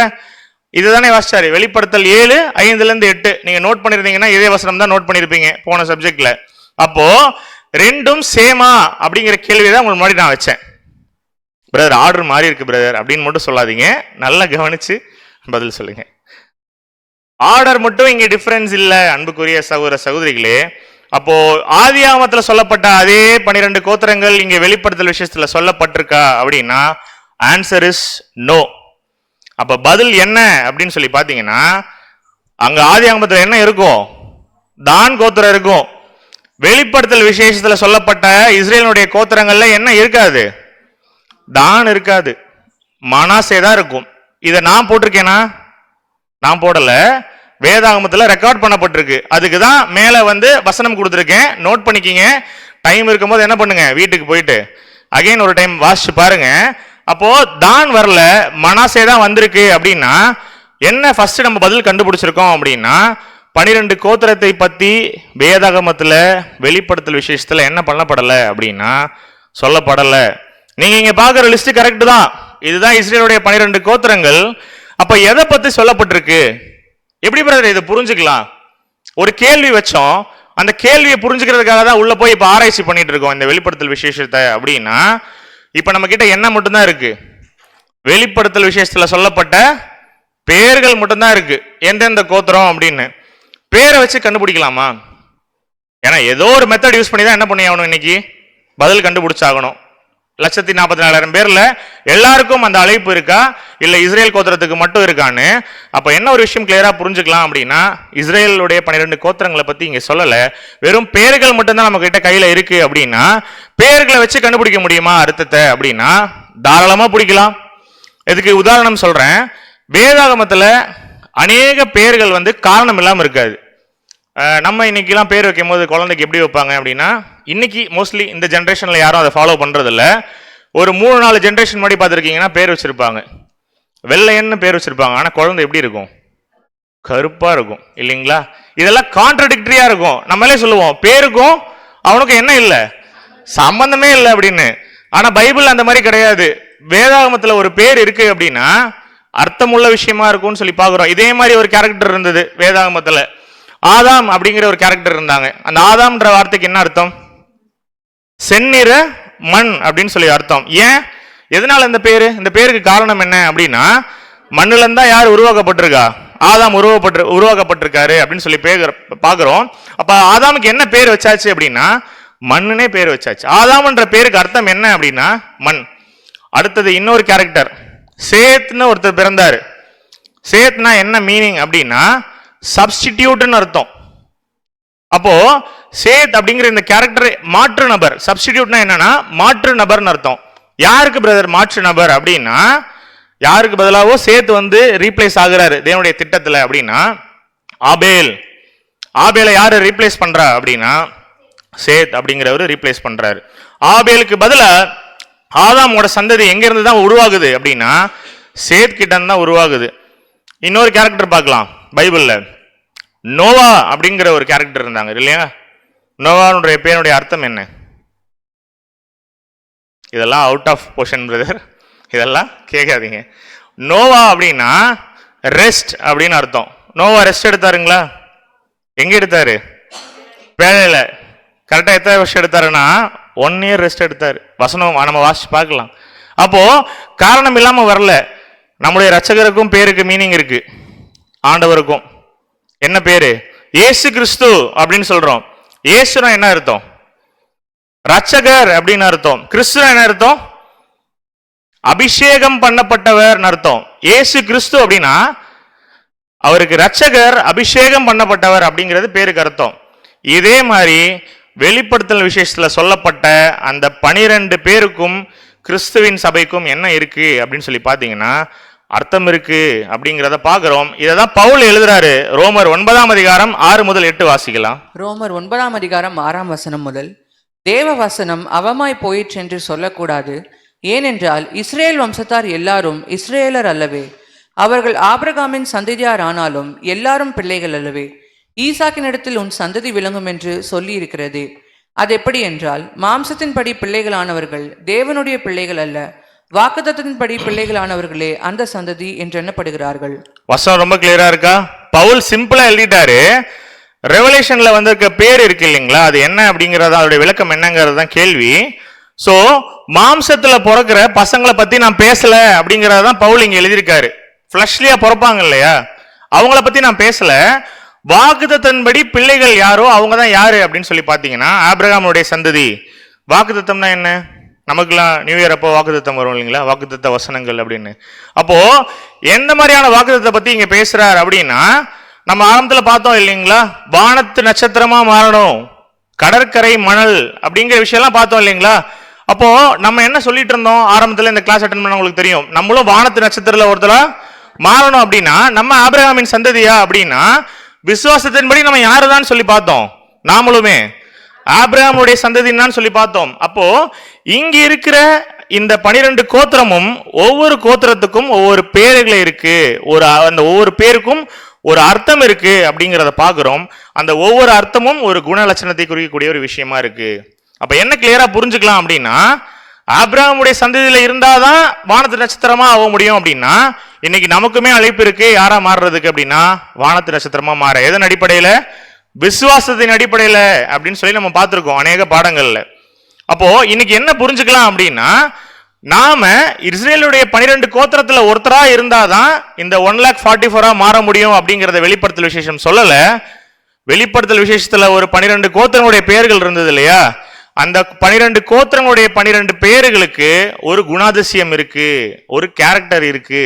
அப்போ வசனம் என்ன சொல்லிருச்சு அப்படின்னா, இந்த 12 கோத்திரத்துல இருந்து தான் 1,44,000 ஆக முடியும் அப்படின்னு சொல்லிட்டாங்கன்னா, சபையாக முடியும்னு சொல்லிட்டாங்கன்னா என்ன அர்த்தம் நம்ம புரிஞ்சுக்கலாம் அப்படின்னா, இந்த 12 பேர்ல இருக்கக்கூடிய குண லட்சணம் யாருக்கிட்ட இருக்கோ அவங்களாலதான் என்ன ஆக முடியும், 1,44,000 பேரா ஆக முடியும். இப்ப புரியுதுங்களா?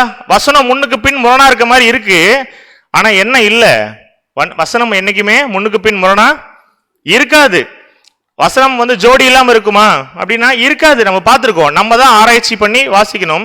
இப்ப என்ன கண்டுபிடிச்சிருக்கோம் அப்படின்னா, வெளிப்படுத்தல் விசேஷத்துல உள்ளது இஸ்ரேலுடைய 12 கோத்திரங்களின் பெயர்கள் கிடையாது. அந்த 12 பேருக்கும் ஒவ்வொரு அர்த்தங்கள் இருக்கு அப்படிங்கிறத பார்த்திருக்கோம். அப்போ அந்த 12 பேருக்கும் ஒரு அர்த்தம் இருக்கு அப்படின்னா அந்த 12 பேருக்கும் ஒரு குணாதிசயம் இருக்கு. ஒருவேளை காஞ்சியில உட்காரக்கூடிய நம்ம, இன்னைக்கு இந்த பாடத்தை கேட்டுக்கொண்டு இருக்கக்கூடிய நமக்கும் இந்த 12 கோத்திரத்துல இருக்கக்கூடிய அந்த ஒரு கேரக்டர்ஸ் நம்ம கிட்ட இருக்கு அப்படின்னா நம்மளும் யாருல ஒருத்தரா மாறலாம். 1,44,000 பேர்ல கிறிஸ்துவின் சபையா, கிறிஸ்துவுக்கு மனவாட்டியா, அவருடைய சரீரத்துக்கு அங்கங்களாக அவயவங்களாக மாறக்கூடிய வாய்ப்பு இன்னைக்கு யாருக்கும் கிடைச்சிருக்கு அப்படின்னா நமக்கும் கிடைச்சிருக்குன்னு சொல்லி பாக்குறோம். அப்போ இனிஷியலா ஒரு 2-3 பேர் வாசிக்கும் போதுதான் உங்களுக்கு டைம் எடுக்கும். அதுக்கப்புறம் டக்கு டக்குன்னு நம்ம மூவ் பண்ணிடலாம். ஃபர்ஸ்ட் என்ன கேரக்டர் பாத்திரலாம்? ரூபன் பாத்திரலாம் இல்லைங்களா? வாசிக்கலாம். ஆதியாகமம் 29 அதிகாரம் 32 வசனம். இப்ப என்ன புரிஞ்சுக்க போறோம் அப்படின்னா, 12 பேர்களுக்கும் உண்டான அர்த்தங்கள் என்ன, அந்த குணாதிசயம் என்ன, குண லட்சணம் என்ன அப்படிங்கிறத பார்க்க போறோம். வாசிக்கலாம் இந்த வசனத்தை. ஆதியாகமம் 29 அதிகாரம் 32 வசனம். லேயாள் கர்ப்பவதியாகி ஒரு குமாரனை பெற்று கர்த்தர் என் சிறுமையை பார்த்தருளினார், இப்பொழுது என் புருஷன் என்னை நேசிப்பார் என்று சொல்லி அவனுக்கு ரூபன் என்று பெயரிட்டாள். என் சிறுமையை பார்த்தார். அப்போ இதுக்கு அர்த்தம் என்னவா இருக்கும் அப்படின்னு சொல்லி பாத்தீங்கன்னா, பார்த்தல் அப்படின்னு சொல்லி பார்க்கிறோம் அன்புக்குரிய சகோதர சகோதரிகளே.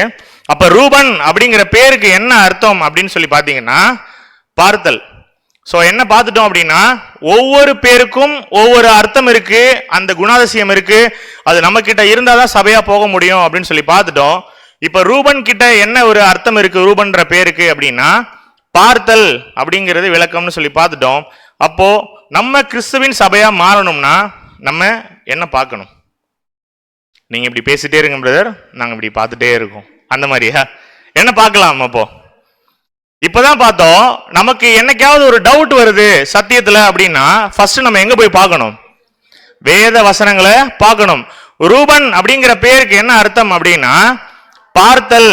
அப்போ ஒருவேளை நம்ம கிறிஸ்துவின் மனவாட்டியா மாறணும் அப்படின்னா நம்ம என்ன பார்க்கணும் அப்படிங்கிறத யோவான் கிளியரா சொல்றாரு. யோவான் 5:39 வாசிக்கலாம். யோவான் 5:39 வேத வாக்கியங்களை ஆராய்ந்து பாருங்கள், அவைகளால் உங்களுக்கு நித்திய ஜீவன் உண்டென்று எண்ணுகிறீர்களே, என்னை குறித்து சாட்சி கொடுக்கிறவைகளும் அவைகளே. அப்போ பைபிள் சொல்றபடி காரியம் கரெக்டா இருக்கா, வசனம் கரெக்டா இருக்கா அப்படிங்கறத என்ன பண்ணணும்? நம்ம என்னைக்குமே கிராஸ் ரெஃபரன்ஸ் பண்ணி பார்த்துட்டே இருக்கணும். உதாரணத்துக்கு அன்புக்குரிய சகோதர சகோதரிகளே, நான் இன்னைக்கு உங்களுக்கு மத்தியில் நின்றுட்டு இருக்கேன், ஒயிட் ஷர்ட் தான் போட்டிருக்கேன். நான் வசனம் டிஸ்பிளே பண்ணலாம், ஆனா கிளியரா அந்த வசனம் வேதாகமத்துல இருக்கான்னு பாக்குற ஒரு காரியம், அந்த ஒரு பொறுப்பு யாருக்கிட்ட இருக்கு? உங்ககிட்ட இருக்கு. ஒருவேளை நான் ஒயிட் ஷர்ட் போட்டிருக்கேன்றதால சொல்றது அப்படியே கேட்கலாமா நீங்க? அப்ப போடுற சட்டையில இல்ல, கண்டென்ட்ல இருக்கு இல்லைங்களா? அப்போ என்ன ஒரு விஷயம் புரிஞ்சுக்கலாம் அப்படின்னா என்னைக்குமே என்ன பண்ண வேண்டாம் அப்படின்னா யாரோ ஒருத்தவங்க சொல்றாங்க அப்படிங்கிற ஒரு விஷயத்தை அப்படியே டைரக்டா கேட்க வேண்டாம். ரூபன் போல நம்ம கிட்ட ஒரு கேரக்டர் இருக்கணும். அப்படின்னா பார்த்தல் என்ன பார்க்கணும் அப்படின்னா உண்மையிலுமே வேத வாக்கியங்களை ஆராய்ந்து பார்க்கும் பொழுது என்ன இருக்குன்னு சொல்லிட்டாரு வசனத்துல, அவைகளால் உங்களுக்கு நித்திய ஜீவன் இருக்கு. இன்னைக்கு நமக்கு நித்திய ஜீவன் வேணுமா வேணாங்களா? அப்ப என்ன பண்ணியாகணும்? நம்ம ரூபன் அந்த ஒரு கேரக்டர் போல வேதாகமத்தை பார்த்து கொண்டே இருக்கணும், படிச்சு கொண்டே இருக்கணும். அன்புக்குரிய சகோதர சகோதரிகளே, இந்த மாதிரியே ஒரு கேரக்டர் இருந்தாங்க, ஒரு வகுப்பார் இருந்தாங்க. பவுல் கூட அந்த பட்டணத்தாரை ரொம்ப வெகுவா பாராட்டி இருப்பார். இதே மாதிரி அவங்களும் வேத வாக்கியங்களை ஆராய்ந்து பார்ப்பாங்க. யாருங்க அவங்க? வசனம் கிளியரா இருக்கு. அப்போஸ்தலர் 17:11 வாசிச்சிரலாம். அப்போஸ்தலர் 17:11 அந்த பட்டணத்தார் மனோவாஞ்சியாய் வசனத்தை ஏற்றுக்கொண்டு காரியங்கள் இப்படி இருக்கிறதா என்று தினந்தோறும் வேத வாக்கியங்களை ஆராய்ந்து பார்த்ததினால் தெசலோனிக்கையில் உள்ளவர்களை பார்க்கலும் நற்குலசாலிகராய் இருந்தார்கள். பவுலுங்க தெசலோனிக்கை சபையை பத்தி பேசல, அவங்களை காட்டிலும் இன்னொரு வகுப்பார் கிளவரா இருந்திருக்காங்க. யாரு அப்படின்னா பெரோயா பட்டணத்தார் அப்படின்னு சொல்லி பாக்குறோம்.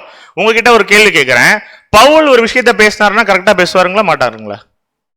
கரெக்டா பேசுவார்ல, மாத்தி பேச வாய்ப்பு இருக்கா பவுல்?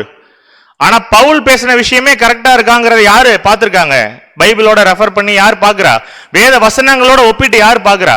இப்போ பவுல் போய் நின்று நம்ம மத்தியில காஞ்சியில ஏசாயால உள்ள ஒரு தீர்க்க தரிசனத்தை எடுத்து விளக்கிட்டு இருக்காரு அப்படின்னா பவுலே சொல்லியிருக்காரு அப்படின்னு கேட்டு நம்ம போயிடலாமா? அப்படின்னா அந்த காலத்திலே ஒரு பட்டணத்தார் என்ன பண்ணிருக்காங்க, பவுல் சொல்றது கரெக்டா இருக்கா அப்படிங்கிறத பார்த்திருக்காங்க.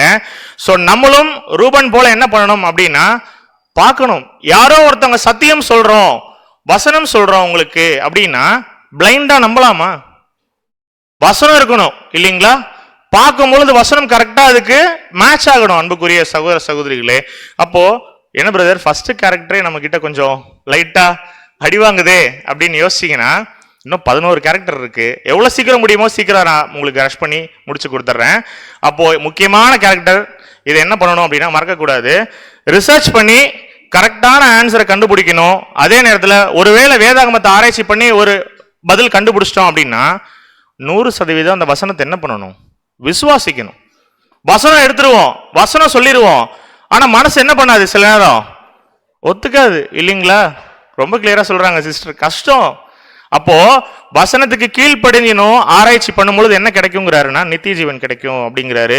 ஸோ நம்மளும் பண்றோமா அப்படிங்கிற ஒரு அவேர்னஸ் நம்ம மைண்டுக்குள்ள எனக்கு இருக்கணும். அன்புக்குரிய சகோதர சகோதரிகளே, யார் வேணா என்ன வேணா பேசலாம், ஆனா அதுக்கு வசனம் இருக்கா அப்படிங்கிற ஒரு விஷயத்த பார்க்கக்கூடிய ஒரு ஞானமான பிள்ளைகளா நம்ம இருக்கணும். அன்புக்குரிய சகோதர சகோதரிகளே, அண்ட் அதே நேரத்துல ஆத்மா பாடம் பார்த்தோமா, நரகம் பாடம் பார்த்தோமா.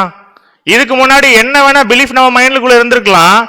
ஆத்மானா என்ன, நரகம்னா என்னன்னு வசனத்தை எடுத்து வைக்கும் பொழுது மனசு என்ன பண்ணணும் அப்படின்னா பார்க்கக்கூடிய வசனமும் அப்படியே 100% என்ன பண்ணணும் அப்படின்னா வசனத்துக்கு கீழ்ப்படியணும். அன்புக்குரிய சகோதர சகோதரிகளே, 2வது கேரக்டருக்குள்ள வேகமா போயிடலாம்.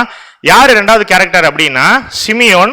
வாசிக்கலாம் வசனம் ஆதியாகமம் 29:33. ஆதியாகமம் 29:33.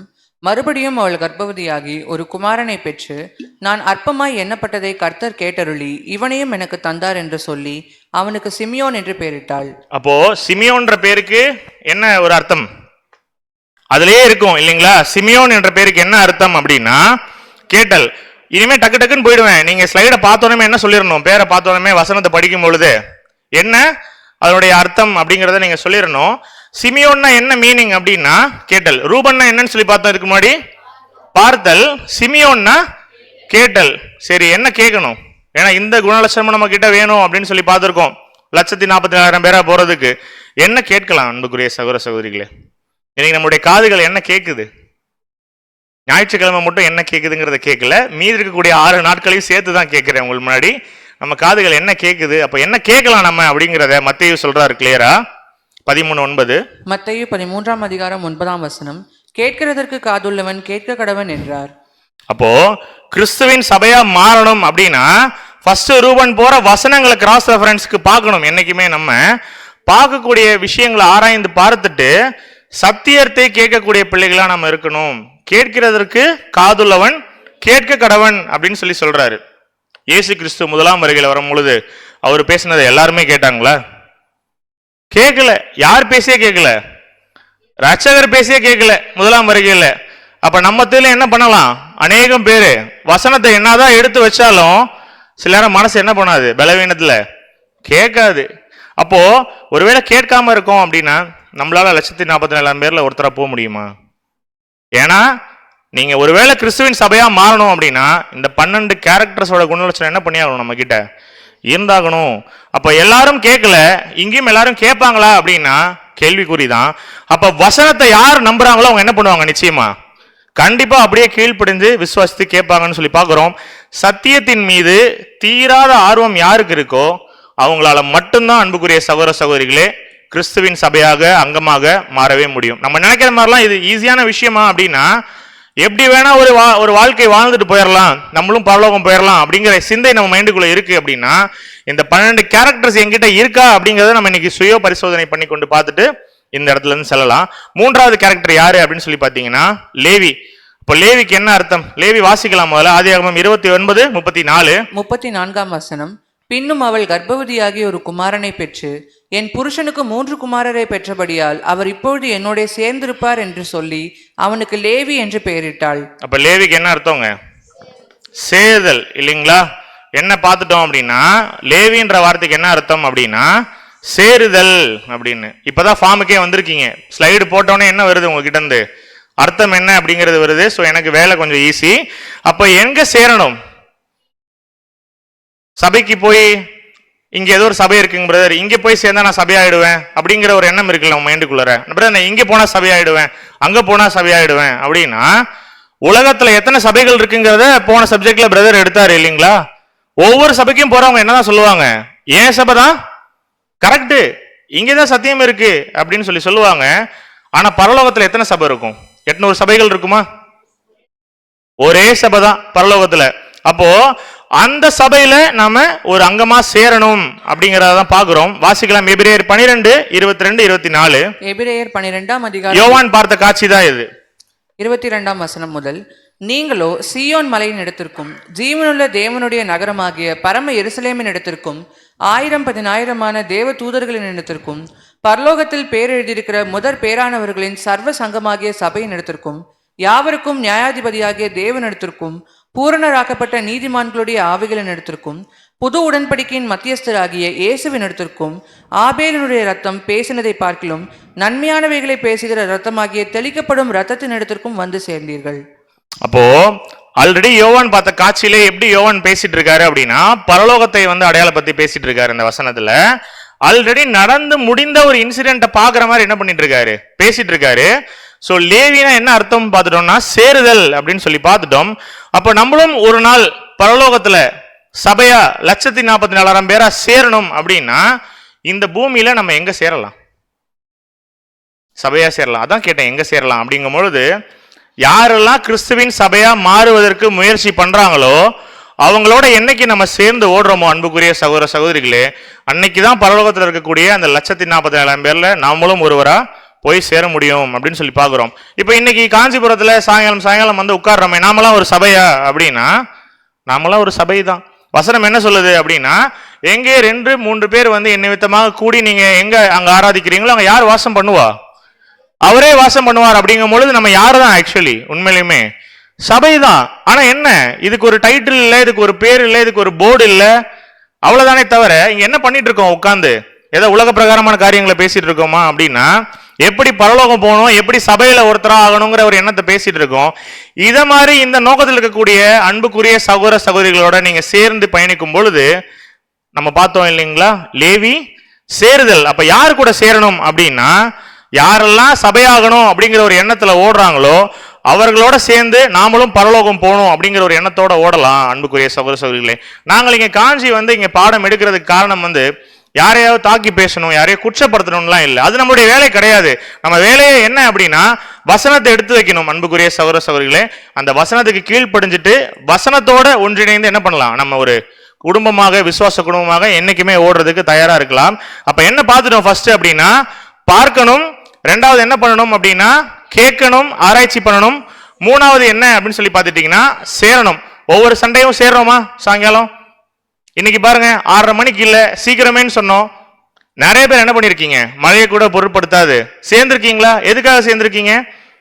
நாமளும் கிறிஸ்துவின் சபையில ஒரு அங்கமா மாறணும் அப்படிங்கிற ஒரு எண்ணத்துல தான். அன்புக்குரிய சகோதர சகோதரிகளே, இது தேவனுடைய பார்வைக்கு எப்படி இருக்கும்? அருமையான விஷயமா இருக்குமா இல்லைங்களா? இதுதானே சாக்ரிஃபைஸ். இதுக்காக இந்த டைம் செலுத்தாம வேற எதுக்காக நம்ம செலுத்த போறோம்? இங்க வந்து இன்னைக்கு உட்கார்ந்து நம்ம கொஞ்ச நேரம் டைம் ஸ்பெண்ட் பண்றோம் இல்லையா? சில நேரங்களில் டைம் ஃபாலோ பண்ண முடியறது இல்லை, கம்ப்ளீஷனோ சப்ஜெக்டோ முடிக்கும் பொழுது. ஆனா இதனால ஏதாவது ஒரு பெரிய லாஸ் ஆயிடுச்சா? வாழ்க்கையே போயிடுச்சா? நமக்கு என்ன பண்ணல, நம்ம விரயம் பண்ணல, இந்த நேரத்தை பிரயோஜனப்படுத்திட்டு இருக்கோம் அப்படிங்கிறத பார்க்கலாம். அடுத்த கேரக்டருக்குள்ள போயிடலாம். யூதா. சோ வசனம் வாசிக்கலாம். யூதானா என்ன அர்த்தம்னு சொல்லிடுங்க. பிரதர் ஒரு சைடு வசனம் வாசிக்கிட்டோம். 35ஆம் வசனம். மறுபடியும் அவள் கர்ப்பவதியாகி ஒரு குமாரனை பெற்று இப்பொழுது கர்த்தரை துதிப்பேன் என்று சொல்லி அவனுக்கு யூதா என்று பெயரிட்டாள். பிற்பாடு அவளுக்கு பிள்ளை பேர் நின்று போயிற்று. ஓகே, அப்ப யூதானா என்ன அர்த்தம்? துதித்தல். ஓகே, கரெக்டா வந்துட்டு இருக்கீங்க ட்ராக்ல. இடையில டபார்னு ட்விஸ்ட் வைப்பேன், அப்ப கரெக்டா சொல்லணும். ஓகேவா? சோ சபையா மாறணும் அப்படின்னா என்ன பண்ணணும் அப்படின்னா டெய்லியுமே துதிக்கணும். அன்புக்குரிய சகோதர சகோதரிகளே, சோ துதித்தல்னா என்ன அப்படின்னா தேவனுடைய நாமத்தை மகிமைப்படுத்துறது இல்லைங்களா? அதுதானே துதித்தல். ஸோ எப்படி துதிக்கலாம்? ஒவ்வொருத்தருக்கும் ஒரு லாஜிக் வச்சிருப்போமே துதிக்கிறதுக்கு. ஒரு சில பேர்லாம் என்ன பண்ணியிருப்பாங்க அப்படின்னா, சின்ன வயசுலேருந்து அவங்களுக்கு கிடைச்ச எல்லா ஆசீர்வாதத்தையும் என்ன பண்ணியிருப்பாங்க, ஒரு நோட்டில் ரெக்கார்ட் பண்ணியிருப்பாங்க ஃபுல்லாக. ப்ரேயர் பண்ணும்போது நைட் என்ன பண்ணுவாங்க, அந்த புக்கை எடுத்து ஓப்பன் பண்ணாங்கன்னா அது ஒரு 2 ஸ்கொயர் நோட் மாதிரி பெருசாக போயிட்டே இருக்கும். டெய்லியுமே என்ன பண்ணுவாங்க, அந்த ஒவ்வொரு விஷயத்தையும் சொல்லி சொல்லி என்ன பண்ணுவாங்க, இதற்காக துதிக்கிறேன், அதற்காக துதிக்கிறேன் அப்படின்னு சொல்லி சொல்லுவாங்க. தப்பில்லை, இது வரைக்கும் நம்மளும் அந்த மாதிரி துதிச்சிருக்கலாம். இப்படி நாம செய்யக்கூடிய விஷயங்கள்னால தேவநாமம் மகிமைப்படுமா அப்படிங்கிறதா உங்களுக்கு முன்னாடி வைக்கக்கூடிய கேள்வி. அவர் தான் கொடுத்திருக்கார், பிளெஸிங் தான். நம்ம அதுக்கெல்லாம் என்னைக்குமே நன்றி உள்ளவங்களா தான் இருக்கணும், துதிக்கணும் தான். அப்போ இந்த நன்றி பலி அப்படிங்கிறது எப்படி நம்ம அர்த்தம் புரிஞ்சுக்கலாம் அப்படிங்கிறத பார்க்கலாம். அன்புக்குரிய சகோதர சகோதரிகளே, அதுக்கு மத்தேயுல ரொம்ப கிளியரா அருமையான விஷயம் இருக்கு. எப்படி நாம துதிக்கணும் அப்படிங்கிறதே ஒரு வசனம்ல கிளியரா இருக்கு டைரக்டா. மத்தேயு 5ஆம் அதிகாரம் 16ஆம் வசனம் வாசிக்கலாம். மத்தேயு 5ஆம் அதிகாரம் 16ஆம் வசனம். இவ்விதமாய் மனுஷர் உங்கள் நற்கிரியைகளை கண்டு பரலோகத்தில் இருக்கிற உங்கள் பிதாவை மகிமைப்படுத்தும்படி உங்கள் வெளிச்சம் அவர்கள் முன்பாக பிரகாசிக்க கடவது. அப்போ நம்ம யூதா துதித்தல் அப்படின்னா ஒரு கிறிஸ்தனுடைய பிஹேவியரை பார்த்து என்ன பண்ணணும் அப்படின்னா மற்றவங்க கூட என்ன பண்ணணும், வாழ்க்கையில இன்ஸ்பயர் ஆகணும். நம்ம கிட்ட நம்ம காட்டுற குணலட்சணங்கள் எப்படி இருக்கணும் அப்படின்னா கேரக்டர்ஸ் வந்து தேவனை துதிக்கிற மாதிரி இருக்கணும் அப்படின்ற விஷயம் தான் வசனம் சொல்லுது. யோசிச்சு பாருங்களேன், நம்ம வீட்டில் எப்படி பேசுவோம் ஃபேமிலி மெம்பர்ஸ் கிட்ட? கஷ்டமான கேள்வி எது கேட்டேன்னா, எப்படி பேசுவோம் வீட்டில்? சபையில் உள்ளவங்க கிட்ட எப்படி பேசுவோம்? ரெண்டும் ஒரே மாதிரி இருக்குமா? இருக்காது. அப்போ எது கரெக்டு, எது சரி? அப்போ நம்மளே என்ன பண்ணிட்டு இருக்கோம் அப்படின்னா 2 ரோல் பிளே பண்றோம். வீட்டில் ஒரு சவுண்ட் இருக்கும், ஒரு சில வார்த்தைகளை பயன்படுத்துவோம், ஒரு சில துணியில பயன்படுத்துவோம். அதே துணி நம்ம வர சர்ச்சில் இருக்குமா அப்படின்னா அந்த கால் உள்ள என்டர் ஆகும்போது என்ன ஆயிடும், அப்படியே கப் சிப்புன்னு அடங்கி ரொம்ப பிளசண்டான ஒரு கேரக்டர் ரிஃப்ளெக்ட் பண்ணுவோம். ஆனா தேவனுக்கு ரெண்டுமே தெரியுமா தெரியாதா? வீட்டில் நம்ம என்ன பண்ணிட்டு இருக்கோம், சர்ச்சில் என்ன பண்றோம் அப்படின்னு சொல்லி தெரியும். அப்ப பெர்ஃபெக்ஷன் என்ன பண்ண வேண்டாம் அப்படின்னா ஒரு ஆர்டிபிஷியலை கொண்டு வர வேண்டாம். நம்மளுடைய தினசரி வாழ்க்கையே பார்க்கும் பொழுது எப்படி இருக்கணும் அப்படின்னா, நாம செய்யக்கூடிய கிரியைகள் என்ன பண்ணணும் அப்படின்னா தேவனை துதிக்கக்கூடிய விஷயமா இருக்கணும். வசனத்தை மட்டும் டெய்லியும் ஒரு 30 தடவை 40 தடவை இல்ல இந்த ஒட்டுமொத்த பைபிள பிரதர் நான் 10 டைம் படிச்சேன் பிரதர் அப்படிங்கிற ஒரு விஷயத்துல தேவன் துதிக்கப்படுவாரா, தேவன் அதுல சந்தோஷப்படுவாரா அப்படின்னா ரொம்ப கிளியரா புரிஞ்சுக்கலாம். 1 யோவான் 3:18 வாசிக்கலாம். அதுக்கு பதில் இங்க இருக்கு. 1 யோவான் 3:18 என் பிள்ளைகளே, வசனத்தினாலும் நாவினாலும் அல்ல, கிரியையினாலும் உண்மையினாலும் அன்பு கூற கடவோம். இப்ப சொல்லுங்க, பைபிள 10 டைம் படிச்சா தேவன் துதிக்கப்பட்டுருவாரா? நமக்கு ஒரு சாட்டிஸ்பாக்சன் கிடைக்கும். எல்லாத்தையும் என்ன பண்ணிட்டோம், ஸ்டார்டிங்ல இருந்து எண்டு வரைக்கும் வாசிச்சு முடிச்சிட்டோன்னு. எப்பதான் பிரியப்படுவார் அப்படின்னா வெறும் வாய் வார்த்தையினால துதிக்கிறேன் துதிக்கிறேன் உம்மை துதிக்கிறேன் அப்படின்னு சொல்றதுல என்ன ஆகாது, அவருக்கு துதியே ஏற்படுத்தாது. ஒருவேளை கேட்கக்கூடிய வசனத்தின் அடிப்படையில் நம்முடைய வாழ்க்கையை மாத்திக்கிறோம் அப்படின்னா கிரியையினாலும் உண்மையினாலும். அப்ப யோசிச்சு பாருங்க, செயல்ல காட்டணும். நாளைக்கே நம்மளை பத்தி சர்டிபிகேட் கேட்க யாரோ ஒருத்தர் கிறிஸ்துவே வராரு அப்படின்னா நம்முடைய நெய்பர்கிட்ட போய் கேட்கிறாரு, கதவை தட்டி, நீ சொல்லுப்பா அந்த பக்கத்து வீட்டுக்காரர் எப்படி இருக்காரு அப்படின்னு கேட்டா நம்முடைய நெய்பர் நம்மளை பத்தி நல்ல விஷயமா சொல்லுவாரா? சொல்ல மாட்டாரா? அப்ப எவ்வளோ சூழ்நிலைக்குள்ள போயிருக்கோன்றதை யோசிச்சு பாருங்க. அப்போ இதெல்லாம் ஒரு சின்ன சின்ன கேள்வி, யாரையும் குற்றப்படுத்துறதுக்காக இல்லை. நாம அப்படிப்பட்டவர்கள் கிடையாது. கிறிஸ்தவன் அப்படின்னு சொல்லிட்டா நம்முடைய வாழ்க்கையை பார்க்கும் பொழுது என்ன ஆகணும், இன்ஸ்பயர் ஆகணும் மற்றவங்க. உதாரணத்துக்கு இப்போ நான் இன்னைக்கு ஸ்டேஜில் நின்று பேசிட்டு இருக்கேன். இந்த டோருக்கு வெளியே போனதுக்கு அப்புறம் நான் அப்படியே இதுக்கு ஆப்போசிட்டா பிஹேவ் பண்றேன் அப்படின்னா என்னை பார்க்கக்கூடியவர்கள் என் நிமித்தமாக தேவனை வந்து மகிமைப்படுத்துவாங்களா அப்படின்னா தூஷிப்பாங்க. நம்மளே என்ன பண்ணிடக்கூடாது என்னைக்குமே அப்படின்னா என்ன பண்றான் அவன், என்ன ஒரு ரிலீஜன்ல இருக்கான், என்ன ஒரு அடிப்படையில் இருக்கான், என்ன மாதிரியான கேரக்டர் இவங்கிட்ட இருக்குன்னு சொல்லிட்டு நம்மளை யாராவது கை நீட்டி கேட்கறாங்கன்னு வச்சுக்கோங்களேன். ஒருவேளை நம்மளுடைய கிரியை அந்த அளவுக்கு மோசமா இருக்கு அப்படின்னா நம்ம நிமித்தம் யார் மகிமைப்பட போறது கிடையாது, தேவன் மகிமைப்பட போறது கிடையாது. அதனால நம்ம 1000 தடவை வசனம் வாசிச்சாலும் 2000 தடவை பிரேயர் அட்டன் பண்ணாலும் அவரை துதிக்கணும், அவரை மகிமைப்படுத்தணும் அப்படின்னா அது கேரக்டர் மட்டும்தான். கேரக்டர் டெவலப்மெண்ட் நமக்குள்ள இருக்கணும். அன்புக்குரிய சகோதர சகோதரிகளே, பார்க்கும்போது சொல்லணும், சார் என்ன மனுஷங்க, யார் இவரெல்லாம் தெரியாது, ஆனா இவர் போற இடம் எங்க, ஒரு சரியான இடம். இவரோட கேரக்டர் பாருங்க எப்படி இருக்குன்னு. அவரை பத்தி எனக்கு பெருசா தெரியாது, ஆனா அவர் ரொம்ப நல்ல மனுஷன் அப்படிங்கிற ஒரு விஷயத்தை யார் சொல்லணும், ஆக்சுவலி நம்மளை பார்க்குறவங்க சொல்லணும். ஆக்சுவலி அந்த மாதிரியான ஒரு மேலான ஒரு ஓட்டத்தை ஓடக்கூடிய இடத்துல இருக்கும். ஸோ அப்படிப்பட்ட ஒரு ஓட்டத்தை நம்ம எல்லாருமே ஓடணும் அப்படிங்கிற ஒரு எண்ணத்துல தான் இந்த ஒரு பாடமே உங்கள் மத்தியில் எடுத்துக்கொண்டு இருக்கிறோம் அன்புக்குரிய சகோதர சகோதரிகளே. அதே நேரத்தில் கொலோசியர் 3:17 வாசிச்சிடலாம். கொலோசியர் 3:17 வார்த்தையினாலாவது கிரியையினாலாவது நீங்கள் எதை செய்தாலும் அதையெல்லாம் கர்த்தராகிய இயேசுவின் நாமத்தினாலே செய்து அவர் முன்னிலையாக பிதாவாகிய தேவனை ஸ்தோத்திரியுங்கள். வசனம் ரொம்ப கிளியரா இருக்கா? யார் முன்னாடி? அதையெல்லாம் கர்த்தராகிய இயேசுவின் நாமத்தினாலே செய்து அவர் முன்னிலையாக பிதாவாகிய தேவனை ஸ்தோத்திரியுங்கள். உதாரணத்துக்கு நீ காஞ்சியிலே ஒரு பேனர் பார்க்குறீங்கன்னு வச்சுப்போம், அமாவாசை முளிர்வு ஜெபம்னு போட்டிருக்குன்னு வச்சுப்போம். அதுல யாரோட போட்டோ இருக்கும்? யார் ஊழியக்காரங்க இருக்காங்களோ அவங்க போட்டோ எவ்வளோ இருக்கும்? 10க்கு 10 கட் அவுட்னா எவ்வளோ பெருசில் இருக்கும்? ஒரு ஓரத்தில் கிறிஸ்து என்ன பண்ணுவார், ஒரு ஆட்டுக்குட்டி வச்சுட்டு அந்த பேனரில் ஒரு கார்னரில் இருப்பார். சில நேரம் என்ன பண்ணுறது இல்லை, சென்னையிலலாம் இன்றைக்கி நாங்கள் பார்க்கும்பொழுது அநேக இடங்கள்ல யார் ஃபோட்டோவே இருக்காதுங்க, கிறிஸ்துவோட ஃபோட்டோவே இருக்காது. ஆனால் நடக்கிற விஷயம் என்ன அப்படின்னா எழுப்புதல் கூட்டம் அப்படின்னு சொல்லிட்டு இருக்கும். அப்போ செய்யக்கூடிய சின்ன சின்ன காரியங்களை கூட நம்ம யாரை மகிமைப்படுத்தணும் அப்படின்னா அதையெல்லாம் கர்த்தராகிய இயேசுவின் நாமத்தினாலே செய்து அவர் முன்னிலையாக பிதாவாகிய தேவனை ஸ்தோத்திரியுங்கள். அப்போ யோசிச்சு பாருங்களேன், நம்ம எதுக்காக ஓடிட்டு இருக்கோம் அப்படின்னா நம்ம செய்யக்கூடிய எல்லா காரியங்களும் யாரை மகிமைப்படுத்தணும் அப்படின்னா என் பேரை மகிமைப்படுத்தணுமா? இப்போ இங்கே நின்று பேசுகிறேன், நான் கிளாஸ் எடுக்கிறேன், என் பேர் போடுறதுனால ஏதாவது மகிமையாகுமா தேவனுக்குன்னா? ஒன்றும் ஆகாது. சின்ன சின்ன காரியங்களை கூட என்ன பண்ணணும் அப்படின்னா கேட்கக்கூடிய வசனங்களுக்கு கீழ்ப்படியணும். இது வரைக்கும் எத்தனை கேரக்டர் பார்த்துருக்கோம்? 4 பார்த்துருக்கோம். என்னென்ன அடிக்கடி நீங்கள் மறக்கக்கூடாது, திரும்பி நான் ரிவைஸ் பண்ணிகிட்டே இருப்பேன். நீங்கள் சொன்னீங்கன்னா நான் ரிவைஸ் பண்ண மாட்டேன், அப்படியே போயிடுவேன். பார்த்தல், கேட்டல், சேருதல், துதித்தல். ஓகேவா? அடுத்த கேரக்டர் என்ன அப்படின்னா செபுலோன். வசனம் வாசிச்சிடலாம், நல்லா யோசிச்சு பாருங்க. இந்த கேரக்டரும் நமக்குள்ள இருக்கணும் சபையா போறதுக்கு. வாசிக்கலாம். 20 அப்பொழுது லேயாள், தேவன் எனக்கு நல்ல ஈவை தந்தார், என் புருஷனுக்கு நான் 6 குமாரரை பெற்றபடியால் இப்பொழுது அவர் என்னுடனே வாசம் பண்ணுவார் என்று சொல்லி அவனுக்கு செபுலோன் என்று பெயரிட்டாள். பதில் சொல்லுங்க. செபுலோன் என்ன?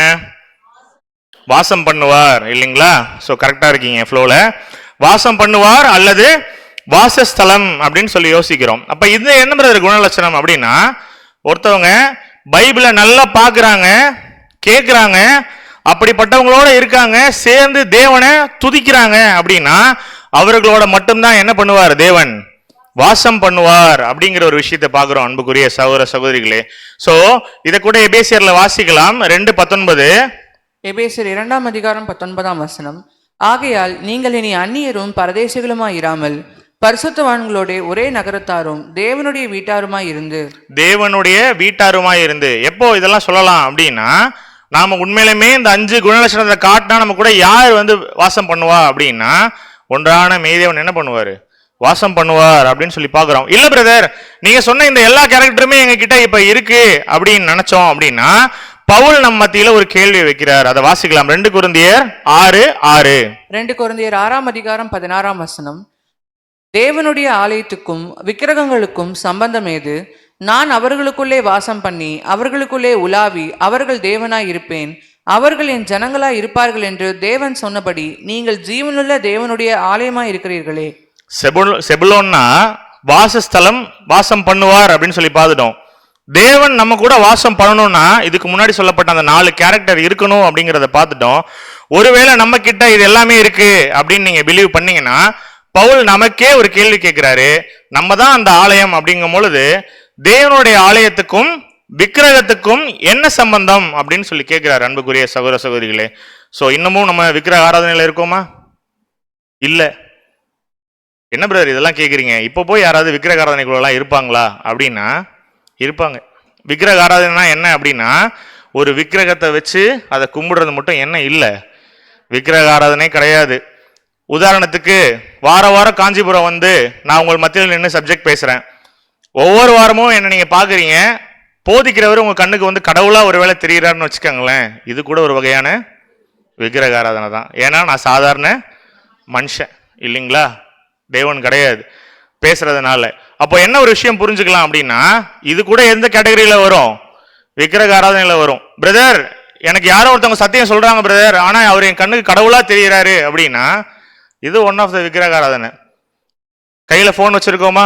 மொபைல் போனு எத்தனை பேர் அதை ஒரு நாளைக்கு எவ்வளவு நேரம் பயன்படுத்துறோம்? மொபைல் போன்ஸு கணக்கே இல்லை பிரதர். ஓகே, சத்தியத்துக்காக பயன்படுத்துறோம் அப்படின்னா தேவனுக்கு நன்றி. பிரதர் என்னால் இந்த இன்ஸ்டாகிராம்லேருந்து வெளியே கூட வர முடியல பிரதர், என்னால் இந்த சோஷியல் மீடியாவிலேருந்து குவிட்டே பண்ண முடியல, ரொம்ப கஷ்டமா இருக்கு அப்படின்னா இதுவும் ஒரு வகையான விக்கிரக ஆராதனை தான். ஏன்னா யாரை ஆராதிச்சுட்டு இருக்கோம்? கையில் இருக்க மொபைல் போனை இல்லைங்களா? முதலாவது பாயிண்ட்ல நம்ம என்ன கேட்டோம்? யாராவது விக்கிரக ஆராதனை பண்றோமா அப்படின்னு கேட்கும்போது நம்ம கிட்ட ஸ்ட்ரைட்டா என்ன பதில் வருது? ஸ்ட்ரைட் ஃபார்வர்டா நோ, நாங்களாம் அந்த மாதிரி இல்லை. ஆனா என்ன பண்ணிட்டு இருக்கோம்? நம்மளே அறியாம சில நேரங்கள்ல இந்த மாதிரியான ஒரு விக்கிரக ஆராதனைக்குள்ள போயிட்டு இருக்கோம். அப்போ எந்த ஒரு விஷயம் நம்ம அதிகமாக நேசிக்கிறோம், அது ஆனால் தேவன்கிட்ட நம்மளை கொண்டு போய் சேர்க்காது. அந்த எல்லா விஷயமும் எப்படி தான்? விக்கிரக ஆராதனை தான். இதே ஃபோனை இதே டெக்னாலஜி எதுக்கு பயன்படுத்தலாம்? இன்னைக்கு சத்திய பாடங்களை கேட்கறதுக்கும் அதை தியானிக்கிறதுக்கும் தாராளமாக பயன்படுத்தலாம் இல்லைங்களா? முன்னாடிலாம் பைபிள் கையில் எடுத்துட்டு போனோம், இன்னைக்கு அநேகம் பேர் பைபிள் எடுத்துட்டு போறது இல்லை. அந்த ஹேபிட்டை திரும்பி கொண்டு வரலாம், கையில் பைபிள் வச்சிருக்கலாம். ஆனால் சில டஃப்பான சுச்சுவேஷன்ஸ்ல கூட ஏதாவது ஒரு வசனம் தேடணும்னா நமக்கு எது ரொம்ப யூஸ்ஃபுல்லா இருக்கு? இதே ஃபோன் தான் யூஸ்ஃபுல்லா இருக்கு. அப்ப நம்ம அதை எப்படி பயன்படுத்துறோம்? தேவனுக்கே பிரியமுள்ள விஷயமா பயன்படுத்துறோமா? அப்ப இந்த மாதிரியான ஒருவேளை விக்கிரக ஆராதனை நம்ம வாழ்க்கையில இல்லை அப்படின்னா நம்ம கூட யாரு வாசம் பண்ணுவா அப்படின்னா ஒன்றான மேதேவன் வாசம் பண்ணுவார் அப்படிங்கிறத பார்க்கலாம் அன்புக்குரிய சகோதர சகோதரிகளே. 6வது பேர் என்ன அப்படின்னு சொல்லி பார்த்தீங்கன்னா இசக்கார். கரெக்டா சொல்லுங்க. ஆதியாகமம் 30ஆம் அதிகாரம் 18 வாசிக்கலாம். 18ஆம் வசனம். அப்பொழுது லேயாள், நான் என் வேலைக்காரியை என் புருஷனுக்கு கொடுத்த பலனை தேவன் எனக்கு தந்தார் என்று சொல்லி அவனுக்கு இசக்கார் என்று பெயரிட்டாள். அப்படின்னா என்ன அர்த்தம்? இங்க பலன். ஓகே, தந்தார்னு யாராவது சொல்லியிருந்தீங்க அப்படின்னா மாட்டிருப்பீங்க. ஆக்சுவலி என்ன அப்படின்னா, அநேக இடங்கள்ல இந்த பாடம் எடுக்கும்போது என்ன சொல்லுவாங்க, வழக்கமா வர கோரஸ்ல தந்தார் அப்படின்வாங்க. ஆக்சுவலி என்ன அப்படின்னா, ஆர்டர் வந்து நம்ம கவனிக்கலாம், என் புருஷனுக்கு கொடுத்த பலனை அப்படின்னு சொல்லி இருக்கு இல்லைங்களா, பலன். அப்போ இசக்கார் அப்படிங்கிற வார்த்தைக்கு என்ன அர்த்தம் அப்படின்னு சொல்லி பார்த்தீங்கன்னா பலன். அப்போ ஆர்டர் நம்மளை கவனிக்கலாம், பார்க்கணும், கேட்டல், சேருதல், துதித்தல். அப்படியெல்லாம் துதிக்கிறோம் அப்படின்னா தேவன் நம்ம மீது வாசம் பண்ணுவாரு. ஸோ அவர் யார் கூடலாம் வாசம் பண்றாரோ அவர்கள் என்ன பண்ணுவாங்க அப்படின்னு சொல்லி பார்த்தீங்கன்னா தேவனுக்காக பலன் கொடுப்பாங்க. அண்ட் அதே நேரத்தில் அவர்களே தேவனுடைய திட்டத்தில் பலனாகவும் இருப்பாங்க அப்படிங்கிறத பார்க்கலாம் அன்புக்குரிய சகோதர சகோதரிகளே. அறுவடை செய்யறப்போ ஆதி காலத்துல முதற் பலன் அப்படிங்கிற ஒரு விஷயம் இருக்கும், ஃபர்ஸ்ட் பார்ன் அப்படின்னு சொல்லுவாங்க. ஒரு அறுவடை நடக்குதுன்னா கூட முதற் பலன் யாருக்குன்னு சொல்லி ஒப்படைப்பாங்க அப்படின்னா தேவனுக்குன்னு சொல்லி எடுத்து வச்சிருவாங்க இல்லைங்களா? சோ அதே காரியம்தான், ஒருவேளை நம்ம இப்படி இருக்கோம், தேவன் நம்ம மீது வாசம் பண்றார் அப்படின்னா நாம அவர்களுடைய முதற் பலன்களா இருப்போம் அப்படின்னு சொல்லி வசனம் சொல்லுது. முதற் பலன்னா என்ன அப்படின்னா தேவனுக்கே உரியது. ஒருவேளை இந்த குணலட்சணங்கள்லாம் நம்ம கிட்ட இருக்கு அப்படின்னா நம்ம யாருக்கே உரியவர்கள் அப்படின்னு சொல்லி பாக்குறோம் அப்படின்னா தேவனுடைய முதற் பலனானவர்கள். அப்ப யாரு இந்த முதற் பலனானவர்கள் அப்படின்னா 144,000 பேர் அப்படின்னு சொல்லி பாக்குறோம். ஒருவேளை 144,000 பேர்ல நாமளும் ஒருத்தரா மாறிட்டோம் அப்படின்னா நம்ம யாருங்க? தேவனுடைய முதற் பலன்களா இருக்கும், ஃபர்ஸ்ட் பார்னா இருக்கும் அப்படின்னு சொல்லி பாக்குறோம். ஒருவேளை இந்த 140,000 பேர்ல நம்ம ஒருவரா இருந்தாதான் நம்ம யாருன்னே சொல்ல முடியும் அப்படின்னா முதற் பலன்னு சொல்ல முடியும். வாசிக்கலாம் யாக்கோபு 1:18. யாக்கோபு 1:18. அவர் சித்தம் கொண்டு தம்முடைய சிருஷ்டிகளில் நாம் முதற் பலன்கள் ஆவதற்கு நம்மை சத்திய வசனத்தினாலே ஜனிப்பித்தார். பியூரிஃபை பண்றாரா? வசனம் கொடுக்கிறாரா? கடைசி காலத்துல வாழக்கூடிய கிறிஸ்தவ பிள்ளைகளா இருக்கக்கூடிய நமக்கு அனைதினமும் எதை கொடுத்து பியூரிஃபை பண்றார் அப்படின்னா சத்திய வசனங்களை கொடுத்து பியூரிஃபை பண்றார். ஒவ்வொரு நாளும் நாம கேட்கக்கூடிய சத்தியம் நமக்குள்ள போய் சில மாற்றங்கள் செய்யுதா இல்லைங்களா? அன்புக்குரிய சகோதர சகோதரிகளே, கேட்கக்கூடிய சத்தியம் எதற்காக அப்படின்னா அதன்படி நம்முடைய வாழ்க்கையை மாற்றிக்கொள்வதற்காக. நீங்க யோசிச்சு பாருங்க, இங்க கிளாஸ்க்கு வர ஆரம்பிச்சிருக்கீங்க, எத்தனை நாள் வர ஆரம்பிச்சிருக்கீங்க? நமக்குள்ள ஒவ்வொரு பாடமும் கேட்கும் போது ஏதாவது ஒரு மனமாற்றம் நிகழுதா இல்லைங்களா நம்முடைய வாழ்க்கையில சத்தியம் தெரிஞ்சு கொள்ளும் பொழுது? ஸோ அதை தான் இங்க சொல்றாரு. ஒருவேளை நமக்குள்ள மனமாற்றம் நடக்குது அப்படின்னா வெல் அண்ட் குட், கரெக்டா போயிட்டு இருக்கு. அப்ப நம்ம இப்ப என்ன பண்ணி ஆகணும் அப்படின்னா தேவனுக்கென்று பலன் கொடுக்கக்கூடிய பிள்ளைகளாகணும். ஏன்னா என்ன பண்ணிட்டோம்? சத்தியத்தை கேட்டுட்டோம், பார்த்துட்டோம், விசுவாசிச்சிட்டோம், அதன்படி ஓட ஆரம்பிச்சிட்டோம். தேவன் நம்ம கூட வாசம் பண்றார் அப்படிங்கும் பொழுது நம்ம இப்ப என்ன பண்ணி ஆகணும்? அவருக்காக பலன் கொடுக்கக்கூடிய ஒரு சூழ்நிலை இருக்கணும். என்ன பலன் கொடுக்கலாம் அப்படிங்கிறத கலாத்தியர் ரொம்ப கிளியரா சொல்லுது. கலாத்தியர் 5:22-23 வசனங்கள். கலாத்தியர் 5:22. சண்டே கிளாஸ் போர்ஷன் இது ஆக்சுவலி. வாசிக்கலாம். ஆவியின் கனியோ அன்பு, சந்தோஷம், சமாதானம், நீடிய பொறுமை, தயவு, நற்குணம், விசுவாசம், சாந்தம், இச்சையடக்கம். இப்படிப்பட்டவைகளுக்கு விரோதமான பிரமாணம் ஒன்றும் இல்லை. இந்த மாதிரியான ஆவின் கனிகளை ஒருவேளை நம்ம கொடுக்குறோம்னு வச்சுக்கோங்களேன் அன்புக்குரிய சகோதர சகோதரிகளே, அப்பதான் என்ன அப்படின்னு சொல்லி பார்த்தீங்கன்னா நம்ம தேவனுடைய முதற் பலன்களா ஆக முடியும். இதுல எத்தனை கேரக்டர் நம்ம கிட்ட இருக்குன்னு நினைக்கிறீங்க? உதாரணத்துக்கு அன்பு அப்படின்னு ஒரு ஆவின் கனி இருக்கு. நம்ம கிட்ட அன்பு இருக்குங்களா? அன்பு இருக்கான்னு கேட்டால் நம்ம என்ன சொல்லுவோம்? கண்டிப்பா பிரதர், எங்க கிட்ட இல்லாத அன்பா அப்படின்னு கேட்போம் இல்லைங்களா? உதாரணத்துக்கு ஒருத்தவங்க இருமுறாங்க அப்படின்னா அவங்களுக்கு தண்ணி எடுத்து கொடுக்கறது என்னது? அன்பு. ஒருத்தவங்க விழுந்துட்டாங்கன்னா அவங்கள தூக்கி விடுறது என்ன? அன்பு. இதை கிறிஸ்டியன்ஸ் நம்ம மட்டும் தான் பண்றோமா? யாரெல்லாம் பண்றா? கடவுளே இல்லைன்னு சொல்றவங்க கூட என்ன பண்றாங்க? இதெல்லாம் பண்றாங்க. அப்போ உண்மையான அன்புனா என்ன? ஏன் பிரதர் இந்த ஆவின் கனிகள் தரணும்னா இந்த ஆவின் கனிகள்ல ஒன்னே ஒண்ணு அன்பு. இது எல்லாம் வேணும், கேரக்டர் காட்டணும், நம்ம இந்த எல்லா கேரக்டரையும் காட்டணும். அப்ப அன்புனா என்ன அப்படிங்கிறதுக்கு என்ன ஒரு கிளியரான எக்ஸாம்பிள் வேதாகமம் நமக்கு கொடுக்குது அப்படின்னா நம்முடைய ரட்சகர் மட்டும்தான் அன்புக்கு உண்மையான ஒரு டெஃபினிஷன். ஏன் அப்படின்னா ஈடுபலி அப்படிங்கிற ஒரு விஷயத்தை கொடுத்தாருங்களா நம்முடைய ரட்சகர்? எல்லாத்துக்காகவும் மறிச்சாருங்களா இல்லைங்களா? அவருக்கு குறிப்பிட்ட சார்ந்த ஒரு ஜனத்துக்காக மட்டுமா மறிச்சார் அப்படின்னா ஒட்டுமொத்த உலகத்தையுமே மீட்டுக் கொள்றதுக்காக என்ன பண்ணிருக்காரு? சிலுவையில அறையப்பட்டிருக்காரு. அப்படிங்கும் பொழுது நம்ம ஒருவேளை யாருக்காவது உதவி பண்றோம் அப்படின்னு வச்சுக்கோங்களேன், நம்ம மனசு என்னமா பண்ணோம்? அந்த உதவியை திருப்பி எதிர்பார்க்கும். உதாரணத்துக்கு நான் ஒருத்தரை எழுப்பி விடுறேன், விழுந்துட்டாரு பைக்ல இருந்து, அடுத்த ஸ்ட்ரீட்ல போகும்போதே நான் விழுந்துட்டேன். இப்ப மனசு என்ன யோசிக்கும்? ஏன்னா இப்பதான் உன்னை நான் எழுப்பி விட்டேன், நீ என்ன பண்ணல, என்ன தூக்கலன்னா என்ன பண்ணும்? உடனே கேட்கும் இல்லையா? இது டிமாண்ட். இது பேர் லவ்வா அப்படின்னு கேட்டீங்கன்னா இது பேர் லவ் கிடையாது. இதுக்கு பேர் ஃபீலியா லவ்னு சொல்லுவாங்க. கிறிஸ்து காட்டினது என்ன தெரியுமா? அகாப்பே அன்பு. ஏன் அப்படின்னா நான் இப்போ ஈடுபலியா மறிக்க போறேன் சிலுவையில, ஆனாலும் அவர் ஏதாவது டிமாண்ட் வச்சாரா? நான் சாவணும்னா நீங்க இதெல்லாம் எனக்கு பண்ணுங்க அப்படின்னு சொன்னாரா எங்கேயாவது? இல்ல. Agape love. அதுல எந்தவித எதிர்பார்ப்புமே கிடையாது. உண்மையான மனசு. அன்புக்கு யாருதான் எக்ஸாம்பிளா சொல்லலாம் அப்படின்னா கிறிஸ்துவ தான் சொல்லலாம். நாம இன்னைக்கு எதிர்பார்க்கிற எண்ணங்கள் இருக்கு தெரியுமா? நம்ம மனசு கொந்தளிக்கும். நம்ம யாராவது ஒருத்தர் ரொம்ப நேசிச்சு அவருக்கு உதவி பண்ணிட்டு நம்ம டஃப் டைம்ஸ்ல அவர் நமக்காக நிக்கல அப்படிங்கும்போது நம்ம மனசு ஈஸியா ஏத்துக்குமா அப்படின்னா ஏத்துக்காது. நம்ம என்ன சொல்லுவோம்? உனக்காக எவ்வளவு அன்பு செலுத்திருக்கேன், இன்னைக்கு நீ என்ன பண்ணல, நிக்கல அப்படின்னு. அப்ப நம்ம காட்டினது அகாப்பே லவ்வா அப்படின்னு கேட்டீங்கன்னா இல்ல. மறந்து போகக்கூடிய ஒரு அன்பு. எதிர்பார்ப்பு இருக்கு ஆப்போசிட் சைட்ல இருந்து. நான் இப்படி பண்ணா எனக்கு ஆப்போசிட்ல என்ன கிடைக்கும் அப்படி இருக்கும்ன்ற மாதிரி.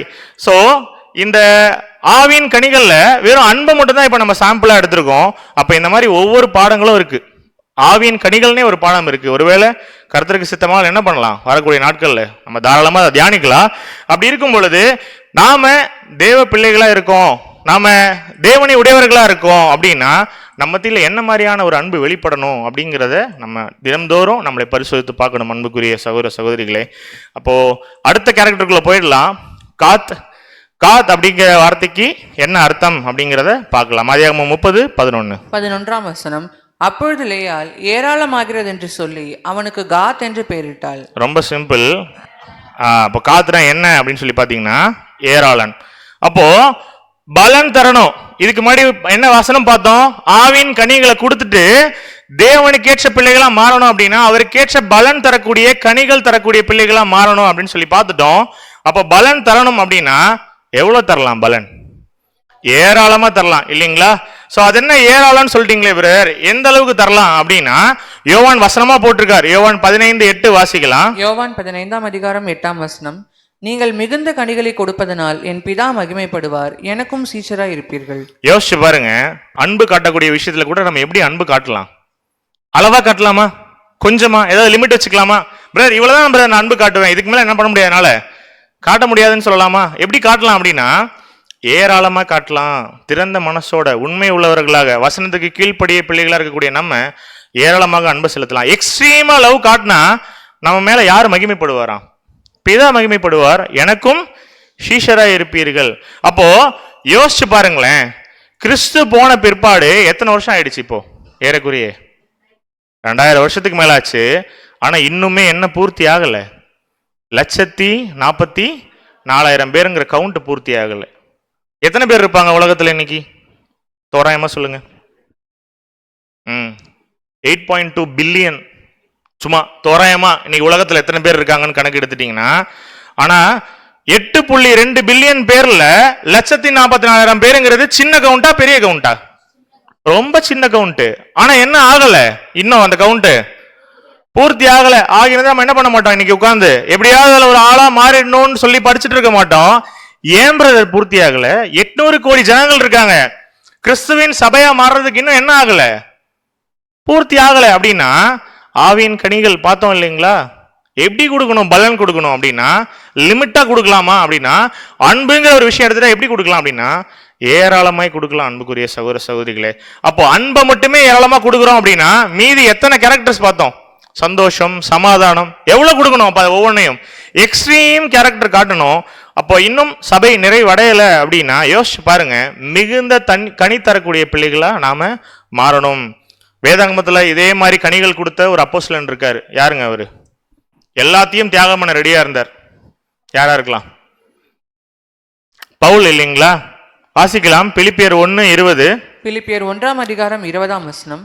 நான் ஒன்றிலும் வெட்கப்பட்டு போகாமல் எப்பொழுதும் போல இப்பொழுதும் மிகுந்த தைரியத்தோடு ஜீவனால் ஆகிலும் சாவினால் ஆகிலும் கிறிஸ்து என் சரீரத்தினாலே மகிமைப்படுவார் என்று எனக்கு உண்டாயிருக்கிற வாஞ்சைக்கும் நம்பிக்கைக்கும் தக்கதாய் அப்படி முடியும். பவுல் இந்த இடத்துல ஒரு மிகப்பெரிய கான்செப்ட் பேசுறாரு. மிகுந்த தைரியத்தோட ஜீவனாகிலும் சாவினாலாகிலும் கிறிஸ்து என் சரீரத்திலே மகிமைப்படுவார் என்று இதை செஞ்சு காட்டினாரா பவுல்? அவருடைய வாழ்க்கையில செஞ்சு காட்டினார். யோசிச்சு பாருங்க, நம்மள எத்தனை பேருக்கு நம்மள சாவை பார்த்து பயம்? பிரதர் ஞாயிற்றுக்கிழமை அதுமா வந்திருக்கேன், பல மலையை தாண்டி என்ன பிரதர் பேச்சு பேசுறீங்க அப்படின்னா கேட்கிறேன் ஒரு கேள்விக்காக. நம்மள எத்தனை பேருக்கு சாவை பார்த்து பயம்? பவுல் அங்க ரொம்ப கிளியரா சொல்லிட்டாரு, தைரியத்தோட ஜீவனாலும் சரி சாவனாலும் சரி கிறிஸ்து என் சரீரத்திலே மகிமைப்படுவார் என்று எனக்கு உண்டாயிருக்கிற வாஞ்சைக்கும் நம்பிக்கைக்கும் தக்கதாய் அப்படி முடியும். ஃபைனலா முடிச்சாரா? நல்ல போராட்டத்தை போராடினேன், ஓட்டத்தை முடித்தேன் சொல்றாரு கான்பிடென்டா. நான் என்ன பண்ணிட்டேன்? என்னோட டியூட்டியை கரெக்டா பண்ணிட்டேன். எந்த அளவுக்கு கனி கொடுத்திருப்பார்? எந்த அளவுக்கு பலன் கொடுத்திருப்பார்? ஏராளமா கொடுத்திருப்பார் இல்லைங்களா பவுல் அவருடைய வாழ்க்கையில? கிறிஸ்துவ டைரக்டா பார்த்தாரா பவுல்? தரிசனத்துல பாக்குறாரு. அவருடைய ஓட்டம் எப்படி இருக்குன்னு யோசிச்சு பாருங்க. எங்கேயுமே குறைய சொல்ல முடியாது. மரண பரியந்தம் வரைக்கும் பவுல் எப்படி ஓடுறாரு அப்படின்னா சத்திய வசனத்துக்கு கீழ்ப்படிந்து கிறிஸ்துவுக்கு சாட்சிகளாக ஓடுறாருன்னு சொல்லி பார்க்கிறோம். அப்போ ஏன் பிரதர் போக போக ஒவ்வொரு குணலட்சணமும் டஃப் ஆகிட்டே போகுது? ஏதாவது ஒரு ஹாப்பியா இருக்காதா? நீங்க சொல்றதெல்லாம் பார்க்கும்போது ரொம்ப பர்ஃபெக்ஷனுக்குள்ள எதிர்பார்க்குறீங்களே எங்களை அப்படின்னா தப்பா? அப்படி எதிர்பார்க்கறது, இந்த குணலட்சணம்லாம் இருக்கணும்னு எதிர்பார்க்கறது தப்பா? நல்லா யோசிச்சு பாருங்க. ரீசன் என்ன அப்படின்னா பிற்பாடு கிடைக்கக்கூடிய மகிமை என்ன அது அப்படின்னா இக்காலத்து பாடுகளுக்கு ஒண்ணுமே இல்லை. யோசிச்சு பாருங்க, கிறிஸ்துவோட கூட டிராவல் பண்றோம். ஒருவேளை நம்ம 1,44,000 பேர்ல ஒருவரா இருக்கோம் அப்படின்னா கிறிஸ்து கூடயே இருக்கும் அப்படின்னா எவ்வளவு பெரிய பிளெஸிங்னு யோசிச்சு பாருங்க. இங்க இருக்கக்கூடிய வேற ஏதாவது ஒரு பிளெஸிங் அதுக்கு ஈடாகுமா உலகத்துல? நல்லா யோசிச்சு பாருங்க. அப்போ அதுக்குண்டான மகிமை, அந்த கணம் அது பெருசு அப்படின்னா அது போகக்கூடிய வழியும் எப்படிதான் இருக்கும்? சில நேரங்கள்ல டஃப்பா தான் இருக்கும். கேரக்டர் காட்டணும் இல்லைங்களா அன்புக்குரிய சகோதர சகோதரிகளே? அப்போ நம்ம அடைய போகிற நிலைமை வந்து மிகவும் மகா பிரம்மாண்டமானது. அதை கம்பேர் பண்ணும்போது இந்த மாதிரியான விஷயங்கள்லாம் ஒண்ணுமே இல்லை அப்படின்னு சொல்லி பார்க்கிறோம். ஆசேர் அப்படிங்கிற அடுத்த கேரக்டர் பார்க்கலாம். அது 30:13. 13ஆம் வசனம். அப்பொழுது லேயாள், நான் பாக்கியவதி, ஸ்திரீகள் என்னை பாக்கியவதி என்பார்கள் என்று சொல்லி அவனுக்கு ஆசேர் என்று பெயரிட்டாள். இப்ப என்ன பேரு? இங்கதான் மாட்டுவீங்க. ஏன்னா ஆசேர் அப்படிங்கிற பேருக்கு என்ன நம்ம டைரக்டா புரிஞ்சுக்க வேண்டாம் அப்படின்னா, பாக்கியவதி அப்படின்னு சொல்லி புரிஞ்சுக்க வேண்டாம். பாக்கியவதி கிடையாது. என்னை எல்லாரும் பாக்கியவதின்னு சொல்ற அளவுக்கு நான் ஒரு குமாரனை பெற்றெடுத்தேன். அந்த குமாரனுடைய பேர் என்ன அப்படின்னு சொல்லி பாத்தீங்கன்னா ஆசேர். அப்படின்னா ஆசேர் அப்படிங்கிற பேருக்கு கரெக்டான அர்த்தம் என்ன அப்படின்னா ஆசீர்வாதம், பலன் தரும், ஏராளமா தரும். அப்படி தரவங்களுக்கு தேவன் இந்த பூமியில என்ன தருவார்? அப்பாடா பிரதர், இத்தனை மாசம் கிளாஸ் எடுத்து இன்னைக்குதான் உங்க வாயிலிருந்து ஆசீர்வாதம் தருவாரு அப்படிங்கிற வார்த்தையே வருது அப்படின்னு சொல்றீங்களா? அப்போ என்ன ஆசீர்வாதம் தருவாரு? எப்படிப்பட்ட ஆசீர்வாதம் தருவார்? பலன் தரணும், ஏராளமா தரணும், ஆவின் கனிகள் காட்டணும், எக்ஸ்ட்ரீமா கேரக்டர் காட்டணும். அப்படி காட்டின ஆசீர்வாதம் தருவார் அப்படின்னு சொல்லிட்டா என்ன ஆசீர்வாதம் தருவார் நமக்கு? பிளஸிங்னா எப்படி? காஞ்சியில வந்து ஒரு 4 BHK டியூப்ளெக்ஸ் ஹவுஸ், இல்ல 2 காம்ப்ளெக்ஸ் பஸ் ஸ்டாண்ட் ஒட்டி இப்படி கொடுப்பாரா? எப்படிப்பட்ட ஆசீர்வாதம் கொடுக்கலாம்? எக்ஸாம்ல வந்து ஸ்ட்ரெயிட் ரேங்க் எடுக்கணும் பிரதர் என் பையன், அப்படிப்பட்ட ஒரு ஆசீர்வாதம் எதிர்பார்க்குறோமா? என் ஆஃபீஸில் எனக்கு ப்ரொமோஷன் வேணும், பிஸ்னஸில் பல கோடிகள் டர்ன் ஓவர் பண்ணணும், இதெல்லாம் ஆசீர்வாதமா? பரலோகத்தினுடைய ஆசீர்வாதம். கலாத்தியர் 3:14 வாசிக்கலாம். கலாத்தியர் 3ஆம் அதிகாரம் 14ஆம் வசனம். ஆபிரகாமுக்கு உண்டான ஆசீர்வாதம் கிறிஸ்து இயேசுவினால் புறஜாதிகளுக்கு வரும்படியாகவும் ஆவியை குறித்து சொல்லப்பட்ட வாக்குத்தத்தத்தை நாம் விசுவாசத்தினாலே பெரும்படியாகவும் இப்படி ஆயிற்று. நல்லா யோசிச்சு பாருங்க. நம்ம பார்க்கக்கூடிய ஆசீர்வாதங்கள் என்ன அப்படின்னா பூலோகத்துல அற்பமாய் கிடைக்கக்கூடிய ஒரு ஆசீர்வாதங்கள் இல்லை. அந்த ஆசீர்வாதத்தை பத்தி பேசுவோம் அப்படின்னு நீங்க இன்னைக்கு வார வாரம் இங்க 6:30 மணிக்கு வந்து உட்கார்றீங்கன்னா என்னைக்கும் அதை பத்தி நாங்க பேச போறது கிடையாது. ஏன் அப்படின்னா அது மாதிரி எத்தனை கேட்டிருப்பீங்க இது வரைக்கும் வாழ்க்கையில? இப்ப யோசிச்சு பாருங்களேன், நல்லா சிந்திச்சு பார்க்கணும் அன்புக்குரிய சகோதர சகோதரிகளே. மேலான ஆசீர்வாதத்தை குறித்து பேசிட்டு இருக்கோம். இங்க இருக்கக்கூடிய பூமியில இருக்கக்கூடிய ஆசீர்வாதத்தை பத்தி பேசல. பிலிப்பியர் 4:4 வாசிக்கலாம். பிலிப்பியர் 4ஆம் அதிகாரம் 4ஆம் வசனம். கர்த்தருக்குள் எப்பொழுதும் சந்தோஷமாயிருங்கள், சந்தோஷமாயிருங்கள் என்று மறுபடியும் சொல்லுகிறேன். பவுல் வந்து ஒரு அல்டிமேட் ஹாப்பினஸை பத்தி இந்த வசனத்துல பேசுறார். பவுல் அவருடைய வாழ்க்கையில ஹாப்பியா இருந்தாரா அப்படின்னா சொல்றாரு, கர்த்தருக்குள் எப்பொழுதும் சந்தோஷமா இருங்கள், சந்தோஷமா இருங்கள் என்று மறுபடியும் சொல்லுகிறேன்.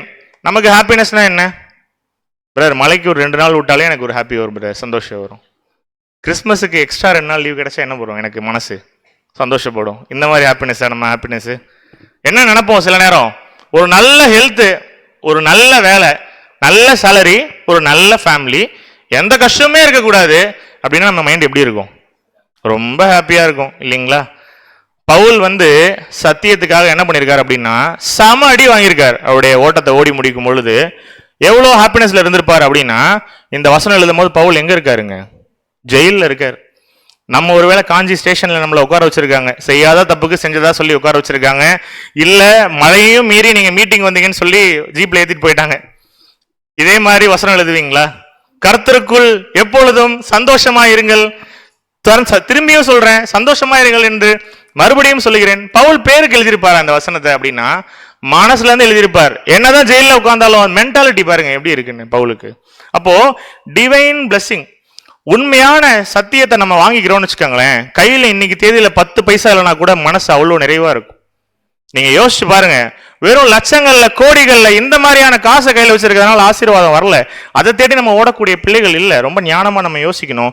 கிறிஸ்துவின் சபையா மாற போற நமக்கு இந்த மாதிரியான உலக பிரகார ஆசீர்வாதம் என்னைக்குமே ஒரு எக்ஸைட்மெண்ட் என்ன பண்ணாது, என்னைக்குமே கொடுக்காது. தேவன் கொடுக்கிறாரா பிளெஸிங்கா? தாராளமா வாங்கிக்கலாம். எல்லாத்துக்கும் ஒரே மாதிரி கொடுப்பாரா அப்படின்னா இல்ல. பணக்காரங்க எத்தனை பேர் யோசிச்சு பாருங்க, எத்தனை பேர் நிம்மதியான ஒரு தூக்கம் தூங்குறாங்கன்னு. அதனால தேவன் பணக்காரங்க எல்லாரையும் கைவிட்டுருவார் அப்படியெல்லாம் நான் மீன் பண்ணல. பிளஸிங்ஸ் கொடுக்குறாரா? இங்கேயே தாராளமா வாங்கிக்கலாம். ஆனா நம்முடைய பிளஸிங் எங்க இருக்கு அப்படின்னா பரலோகத்துல இருக்கு. அன்புக்குரிய சகோதர சகோதரிகளே, நிம்மதியா இருக்கும் வாழ்க்கை. உண்மையான சத்தியத்துல மட்டும் ஓட ஆரம்பிச்சோம்னு வச்சுக்கோங்களேன், கையில 10 காசு இல்லைனாலும் படுத்தா நிம்மதியான தூக்கம் வரும். இது எதை கொடுக்கும் அப்படின்னா உண்மையான சத்தியம் மட்டுமே கொடுக்கும். அன்புக்குரிய சகோதர சகோதரிகளே, அடுத்த கேரக்டருக்குள்ள போயிடலாம். நப்தலி, ஆதியாகமம் 30ஆம் அதிகாரம் 8ஆம் வசனம். 8ஆம் வசனம். அப்பொழுது ராகேல், நான் மகா போராட்டமாய் என் சகோதரியோட போராடி மேற்கொண்டேன் என்று சொல்லி அவனுக்கு நப்தலி என்று பெயரிட்டாள். என்ன அர்த்தமா இருக்கும்? இல்லையே பிரதர், ஆசீர்வாதம்லாம் சொன்னீங்களே, இப்போ என்ன சொல்றீங்க? ஆனா கடைசியில போராட்டம் அப்படின்னு சொல்றீங்களே அப்படின்னா தேவன் ஆசீர்வாதம் தருவாரு, உண்மைதான், மாற்று கருத்தே இல்லை. ஆனாலும் என்னவோ வரும், கூட போராட்டம் வரும், உபத்திரவம் வரும். அதோட சேர்ந்து ஓடினாதான் தேவன் என்ன பண்ணுவார் அப்படின்னா நமக்கு அந்த கிஃப்டை கொடுப்பார். யோசிச்சு பாருங்க பிரதர், இப்பதான் பிளஸிங்னு ஆரம்பிச்சிங்க. பல நாளுக்கு முன்னாடி எங்கள் மத்தியில பேசாத ஒரு வார்த்தையை எடுத்து பேசுனீங்களேன்னு சந்தோஷப்பட்டோம். அதுக்குள்ளே பின்னாடி என்ன வருது? போராட்டம் வருது இல்லைங்களா? என்ன போராட்டம்? கிறிஸ்துவின் சபையா மாறுறதுக்கு நமக்கு போராட்டம் வரணுமா கூடாதுங்களா அப்படின்னா நிச்சயம் வரும். அநேக போராட்டமான சூழ்நிலைகளை நம்ம கடந்துதான் என்ன பண்ணியாகணும் அப்படின்னா தேவனுக்கு என்று ஓடியாகணும். இந்த போராட்டத்துல யார் பிரதர் கிரியேட் பண்றது அப்படின்னா நமக்கு கண்ணுக்கே தெரியாத ஒரு எதிரி இருக்கான் இல்லைங்களா நம்மளை சுத்தி. யாரு? சாத்தான் இல்லைங்களா? எப்படி எல்லாம் சோதிப்பான். 3:15 மீட்டிங் அப்படின்னா காலையில இருந்து பெய்யாத மழை என்ன பண்ணும்? திடீர்னு பெய்யும். எப்போதும் நல்லா ஓடுற வண்டி என்ன ஆகும்? திடீர்னு ஸ்டார்ட்டே ஆகாது. கரெக்ட் டைமுக்கு வர பஸ் என்ன ஆகும் அப்படின்னா அன்னைக்குன்னு பார்த்து வராது. இதெல்லாம் எப்படி நடக்குது அப்படின்னா அநேக சூழ்நிலைகள். நாங்களே இங்கே உங்கள் மத்தியில் சத்தியம் பகிர்ந்து கொள்றதுக்கு பிரயாணப்பட்டு வரும் பொழுது நிறைய நாட்கள் எக்கச்சக்க தடைகளை மீறி வந்திருக்கும். எதற்காக அப்படின்னா ஒரே விசுவாசம் வாஞ்சியோட நீங்க இங்க உட்கார்ந்துருப்பீங்க. என்ன ஆனாலும் சரி என்ன பண்ணிடலாம், உள்ள போய் அவங்களுக்கென்று இந்த சத்தியத்தை பகிர்ந்து சொல்லிடலாம் அப்படிங்கிற ஒரு வாஞ்சை தான். அதே மைண்ட்ல வரும் பொழுது இங்கே உங்களை பார்க்கும் பொழுது எவ்வளவு சந்தோஷமா இருக்கும்னு யோசிச்சு பாருங்க. தேவன் பிரியப்படுவாரா இல்லைங்களா? நாங்க பிரியப்படுறதை விட்டுருங்க, தேவன் இப்படி சாக்ரிஃபைஸ் பண்ற உங்களுக்கு பிரியப்படுவாரா இல்லைங்களா? அப்போ அதுக்குண்டான பலன் கிடைக்குமா கிடைக்காதா? ஆசீர்வாதங்கள் கிடைக்குமா கிடைக்காதா? அன்புக்குரிய சகோதர சகோதரி, நல்லா யோசிச்சு பாருங்க. இதெல்லாம் ஓவர் கம் பண்ணணும். உண்மையே சத்தியத்துக்கு ஓடணும்னு நினைச்சிட்டீங்கன்னா நிச்சயம் நமக்கு போராட்டம் உண்டு. எபேசியர் 6ஆம் அதிகாரம் 11-12 வாசிக்கலாம். எபேசியர் 6ஆம் அதிகாரம் 11ஆம் வசனம் முதல். நீங்கள் பிசாசின் தந்திரங்களோடு எதிர்த்து நிற்க திராணி உள்ளவர்களாகும்படி தேவனுடைய சர்வாயுத வர்க்கத்தையும் தரித்துக் கொள்ளுங்கள். ஏனெனில் மாம்சத்தோடும் இரத்தத்தோடும் அல்ல, துரைத்தனங்களோடும் அதிகாரங்களோடும் இப்பிரபஞ்சத்தின் அந்தகார லோகாதிபதிகளோடும் வானமண்டலங்களில் உள்ள பொல்லாத ஆவிகளின் சேனைகளோடும் நமக்கு போராட்டம் உண்டு. சாத்தான் பிடியில விழுந்து போன தேவதூதர்கள் எத்தனையோ பேர் இருக்காங்க இல்லைங்களா? நமக்கு கண்ணுக்கு தெரியாத எதிரிகள். எவ்வளவு டஃப்பான டைம்ஸ் வரும் நமக்கு அப்படின்னா வரும். வராம ரொம்ப லெகுவெல்லாம் இங்க உட்கார முடியாது. அநேக சோதனைகள் இருக்கும். ஆனா கிறிஸ்து மாதிரி சேஞ்ச் ஆகாம நம்மளை ஸ்டாப் பண்ற எதுவா இருந்தாலும் என்ன அப்படின்னு சொல்லி பாத்தீங்கன்னா சாத்தானுடைய வஞ்சகம். நான் கிறிஸ்து மாதிரி மாறணும் பிரதர், ஆனா எனக்கு ஒரு தடை இருக்கு அப்படின்னா அந்த தடை என்னவா வேணா இருக்கலாம். உலக பிரகாரமான நண்பர்களா இருக்கலாம், சத்தியம் தெரியாதவர்களா இருக்கலாம், யாரா வேணா இருக்கலாம். என்ன ஒரு விஷயம் கிறிஸ்து மாதிரி மாறுறதுக்கு தடை பண்ணுது அப்படின்னா அப்பேற்பட்ட போராட்டங்கள் நமக்கு உண்டு. அதன் மத்தியில தான் நம்ம என்ன பண்ணணும் அப்படின்னா அதை மேற்கொண்டு வரணும். அப்படி இல்லைன்னா இந்த வசனம் தீமோத்தியில சொல்லியிருக்க மாட்டார், நீயும் கிறிஸ்துவுக்கு நல்ல போர் சேவகனா என்ன பண்ணு, தீங்கு அனுபவி. அப்ப என்ன வரும்? டஃப் டைம்ஸ் தான். யோசிச்சு பாருங்க, நம்ம ஒருவேளை தேவனுடைய அந்த பலத்தை கரத்துக்குள்ள அடங்கி ஓடுறோம் அப்படின்னா யோசிச்சு பாருங்க எப்படிப்பட்ட ஒரு பிளஸிங்கை கொடுப்பார். நம்மளாம் யாரு அப்படின்னா போர் சேவகன் மாதிரி தீங்கு அனுபவிக்கணும், சோல்ஜர் மாதிரி. ஒரு சோல்ஜருக்கும் நமக்கு என்ன பிரதர் வித்தியாசம், என்ன சிஸ்டர் வித்தியாசம்? லைஃப் ஸ்டைலே மாறி இருக்கும். நம்ம காலையில் எத்தனை மணிக்கு எழுந்திருப்போம்? சூரியனை பார்த்து ரொம்ப நாள் ஆகுதுங்களா? ஆனா ஒரு சோல்ஜர் என்ன தெரியுமா, என்ன சூழ்நிலை வந்தாலும் உடம்பு நல்லா இருந்தாலும் நல்லா இல்லைனாலும் ஏர்லி மார்னிங் எழுந்திருவாங்க இல்லைங்களா? இது யாரு? அவங்களும் மனுஷங்க தான், செய்யக்கூடிய வேலை ரோல் அந்த மாதிரி இல்லைங்களா? அப்போ நாமளும் கிறிஸ்துவின் சபையா ஒருத்தரா மாறணும் அப்படின்னா நாமளும் எப்படி இருக்கணும் அப்படின்னா நல்ல போர் சேவகனாக தீங்கு அனுபவி. நமக்குன்னு சில ரூல்ஸ் இருக்கு, மிலிட்டரியில இருக்கவங்களுக்கும் சில ரூல்ஸ் இருக்கு. சில குணலட்சணங்கள் காட்டணும். நம்ம இருக்கக்கூடிய ரோலுக்கு ஏற்ற மாதிரி நம்முடைய குணலட்சணங்கள் என்னைக்குமே மாறணும். போராட்டம் நிச்சயம் வரும், ஆனா அதை மேற்கொள்றதுக்கு தேவன் நமக்கு பலனை தருவார் அப்படின்னு சொல்லி பார்க்கிறோம். பார்த்தல், அப்படியே ஆர்டர்ல சொல்லுங்க. பார்த்தல், கேட்டல், சேருதல், துதித்தல், வாசம் பண்ணுவார், பலன் ஏராளமாய் தருவார், ஆசீர்வாதம். சவுண்டா வருது, ஆசீர்வாதம் தருவார். அப்படி ஆசீர்வாதமா ஓட்டினா என்ன கிடைக்கும்? சில போராட்டங்கள் இருக்கும். போராட்டம் மட்டுமா இருக்கும் அப்படின்னா பார்க்கலாம். பென்யமீன் வசனம் வாசிக்கலாம் 35:18. 18ஆம் வசனம். மரண காலத்தில் அவள் ஆத்துமா பிரியும் போது அவள் அவனுக்கு பெனானி என்று பெயரிட்டாள். அவன் தகப்பனோ அவனுக்கு பென்யமீன் என்று பெயரிட்டான். அப்போ பென்யமீன் அப்படின்னா வலது கரத்தின் புத்திரர் அப்படின்னு சொல்லி அர்த்தம். நம்ம இன்னைக்கு என்ன பார்க்க போறது இல்லைன்னா பென்யமீன் பார்க்க போறது இல்ல, நம்ம இன்னைக்கு பெனோனி தான் பார்க்கிறோம். அன்புக்குரிய சகோதர சகோதரிகளே, பெனோனினா என்ன அர்த்தம் அப்படின்னா துன்பம். என்ன பிரதர், ஆசீர்வாதத்துக்கு அப்புறம் போராட்டம் வந்தது, இப்ப என்ன போட்டீங்க டைரக்டாவே ஸ்லைட்ல துன்பம்னு போட்டீங்களே அப்படின்னா சபையா மாறணும்னு என்னைக்கு நம்ம நினைக்கிறோமோ அன்னைக்கு நமக்கு போராட்டம் உண்டு, துன்பங்கள் உண்டு. ஸோ போராட்டத்துக்கும் துன்பத்துக்கும் என்ன வித்தியாசம்? போராட்டம் அப்படிங்கிற விஷயம் நமக்கு வெளியிலேருந்து எக்ஸ்டர்னலாக வரக்கூடிய ஒரு விஷயம். துன்பம் அப்படிங்கிறது நமக்குள்ள வர வேண்டிய ஒரு ஃபீலிங் இல்லைங்களா? துன்பம் அப்படிங்கிறது. அப்ப எல்லாத்தையுமே நம்ம எப்படி எடுத்துக்கிறோங்கிற மென்டாலிட்டி தான் முக்கியம் அன்புக்குரிய சகோதர சகோதரிகளே. ஸோ 2 தீமோத்தேயு 3:12 அதை தான் சொல்லுது, வாசிக்கலாம். 2 தீமோத்தேயு 3ஆம் அதிகாரம் 12ஆம் வசனம். அன்றியும் கிறிஸ்து இயேசுவுக்குள் தேவ பக்தியாய் நடக்க மனதாய் இருக்கிற யாவரும் துன்பப்படுவார்கள். அப்போ பிரதர் சப்ஜெக்ட்லாம் சூப்பரா இருக்கு அப்படின்னு சொல்லிட்டு வீட்டுல இருந்து கிளம்பும் போதே என்ன வருதுங்க பிரதர்? சில நேரம் நிறைய துன்பங்கள் வருது பிரதர். வரதுக்கு ஓவர் கம் பண்றதுக்கு நிறைய பிரச்சனைகள் வருதுன்னா வராதுங்க உங்களுக்குலாம் சொல்லி நாங்க பொய் சொல்ல மாட்டோம். வசனம் என்ன சொல்லுது? அன்றியும் கிறிஸ்து இயேசுவுக்குள் தேவ பக்தியாய் நடக்க மனதாய் இருக்கிற யாவருக்கும் எல்லாருக்கும் என்ன வருமா? துன்பப்படுவார்கள் இல்லைங்களா? யோசிச்சு பாருங்க, அதை சகிச்சு அதுல வெற்றி பெறக்கூடிய ஒரு பிள்ளைகளா நம்ம மாறணும் அன்புக்குரிய சகோதர சகோதரிகளே. யோசிச்சு பாருங்களேன், தேவன் கிட்ட வர்றதுக்கு ஒரு ஸ்டெப் எடுத்து வச்சா நமக்கு எத்தனை பிரச்சனைகள் வரும்? 1000 பிரச்சனைகள் வரும். யோசிச்சு பாருங்க, பாதி தூரம் வந்துருவோம், அப்புறம் தான் யோசனையே வரும், வீட்டில் ஸ்டவ் ஆஃப் பண்ணோமா இல்லையான்னு. அதே சிந்தனையிலேயே வந்து உட்காந்துருப்போம், பாதி வசனம் என்ன பண்ணாது, திடீர்னு மைண்டுக்குள்ளேயே ஏறாது. 1000 போராட்டம் உண்டு, 1000 துன்பங்கள் நமக்கு உண்டு. சிக்னஸ் வருதுங்களா? பலவீன பாண்டம் இல்லைங்களா? சில நேரம் என்ன ஆகும், நம்மளோட உடல் ரீதியா நிறைய சிக்னஸ் வரும். நம்ம அதுக்காக அதை ட்ரீட் பண்ணாமே விட்டுற போறது இல்லை. ஒருவேளை தேவன் நமக்கு பலன் கொடுத்துருக்காரு இங்க வந்து உட்கார்ந்து சத்தியத்தை கேட்கறதுக்கு அப்படின்னா எக்ஸ்கியூசஸ் கேட்க வேண்டாம். என்ன பண்ணலாம்? சின்ன எஃபர்ட் போடலாம். தேவன் அதை உங்களுக்கு லகுவா மாத்தி கொடுப்பாருங்களா இல்லைங்களா? நிச்சயம் கொடுப்பார். அப்ப அந்த பிரயாசங்களை பார்க்கிறார். ஒருவேளை அப்படி ஓடுறோம் அப்படின்னா நமக்கு சில துன்பங்கள் போராட்டங்கள் உண்டு, ஆனா அது எல்லாத்தையும் நம்ம ஓவர் கம் பண்ணணும் அன்புக்குரிய சகோதர சகோதரிகளே. இதான் பேதுரு ரொம்ப கிளியரா எழுதுறாரு. 4ஆம் அதிகாரம் 1 பேதுரு 4:12-13 வாசிக்கலாம். 1 பேதுரு 4ஆம் அதிகாரம் 12ஆம் வசனம் முதல். பிரியமானவர்களே, உங்களை சோதிக்கும்படி உங்கள் நடுவில் பற்றி எரிகிற அக்கினியை குறித்து ஏதோ புதுமை என்று திகையாமல் கிறிஸ்துவின் மகிமை வெளிப்படும் போது நீங்கள் களி கூர்ந்து மகிழும்படியாக அவருடைய பாடுகளுக்கு நீங்கள் பங்காளிகளானதால் சந்தோஷப்படுங்கள். இப்ப யாராயிட்டான் நம்மலாம்? பாடுகளுக்கு யாரோட பங்காளி? அப்ப யோசிச்சு பாருங்க, பாடுகள் வராதுன்னா சொல்ல, பாடுகள் நீங்கெல்லாம் யாரு? பங்காளிகள் அவரோட. அப்படி இருக்கும்பொழுது என்ன பண்ண வேண்டாம் அப்படின்னா ஓடி ஒழியக்கூடிய ஒரு சூழ்நிலை நம்ம இருக்க வேண்டாம் அன்புக்குரிய சகோதர சகோதரிகளே. நிறைய பிரச்சனை வரும், வரும்போதே புரிஞ்சுக்கலாம் கரெக்டான ஒரு ஓட்டத்தில் ஓட்டிட்டு இருக்கோம். யாருக்கு தெரியுமா பிரச்சனையே வராது? சாத்தான் வந்து பார்ப்பான், அப்படியே விட்டுருவோம், அவன் அப்போதுமே இப்படிதான் இருக்கான், அவன் நமக்கு பிரச்சனையே கிடையாது, அவன் வழி விலகி தான் ஓடிட்டு இருக்கான் அப்படின்னு விட்டுருவோம்.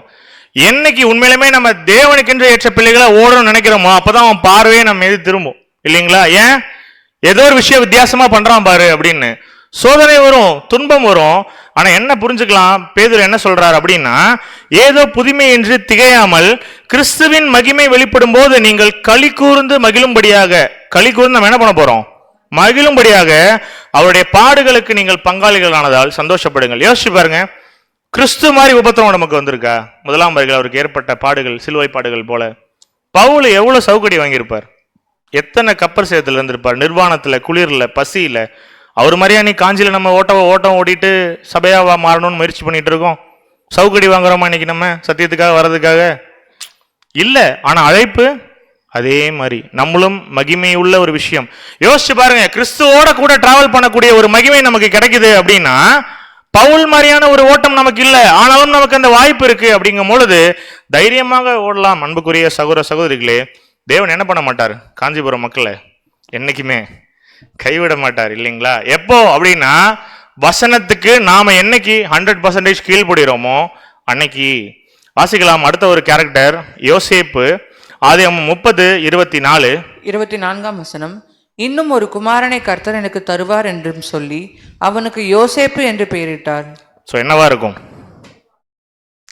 தருவார். ஆக்சுவலி இதை எப்படி புரிஞ்சுக்கலாம் அப்படின்னா, பெனோனியோட இன்னொரு பையனை வந்து கூட்டி கொடுத்திருப்பார் இல்லைங்களா, ஆட் பண்ணி கொடுத்திருப்பாரு. அப்ப என்ன புரிஞ்சுக்கலாம், அதுதான் யோசேப்பினுடைய பேருடைய அர்த்தம், கூட்டி சேர்த்தல் அப்படின்னு.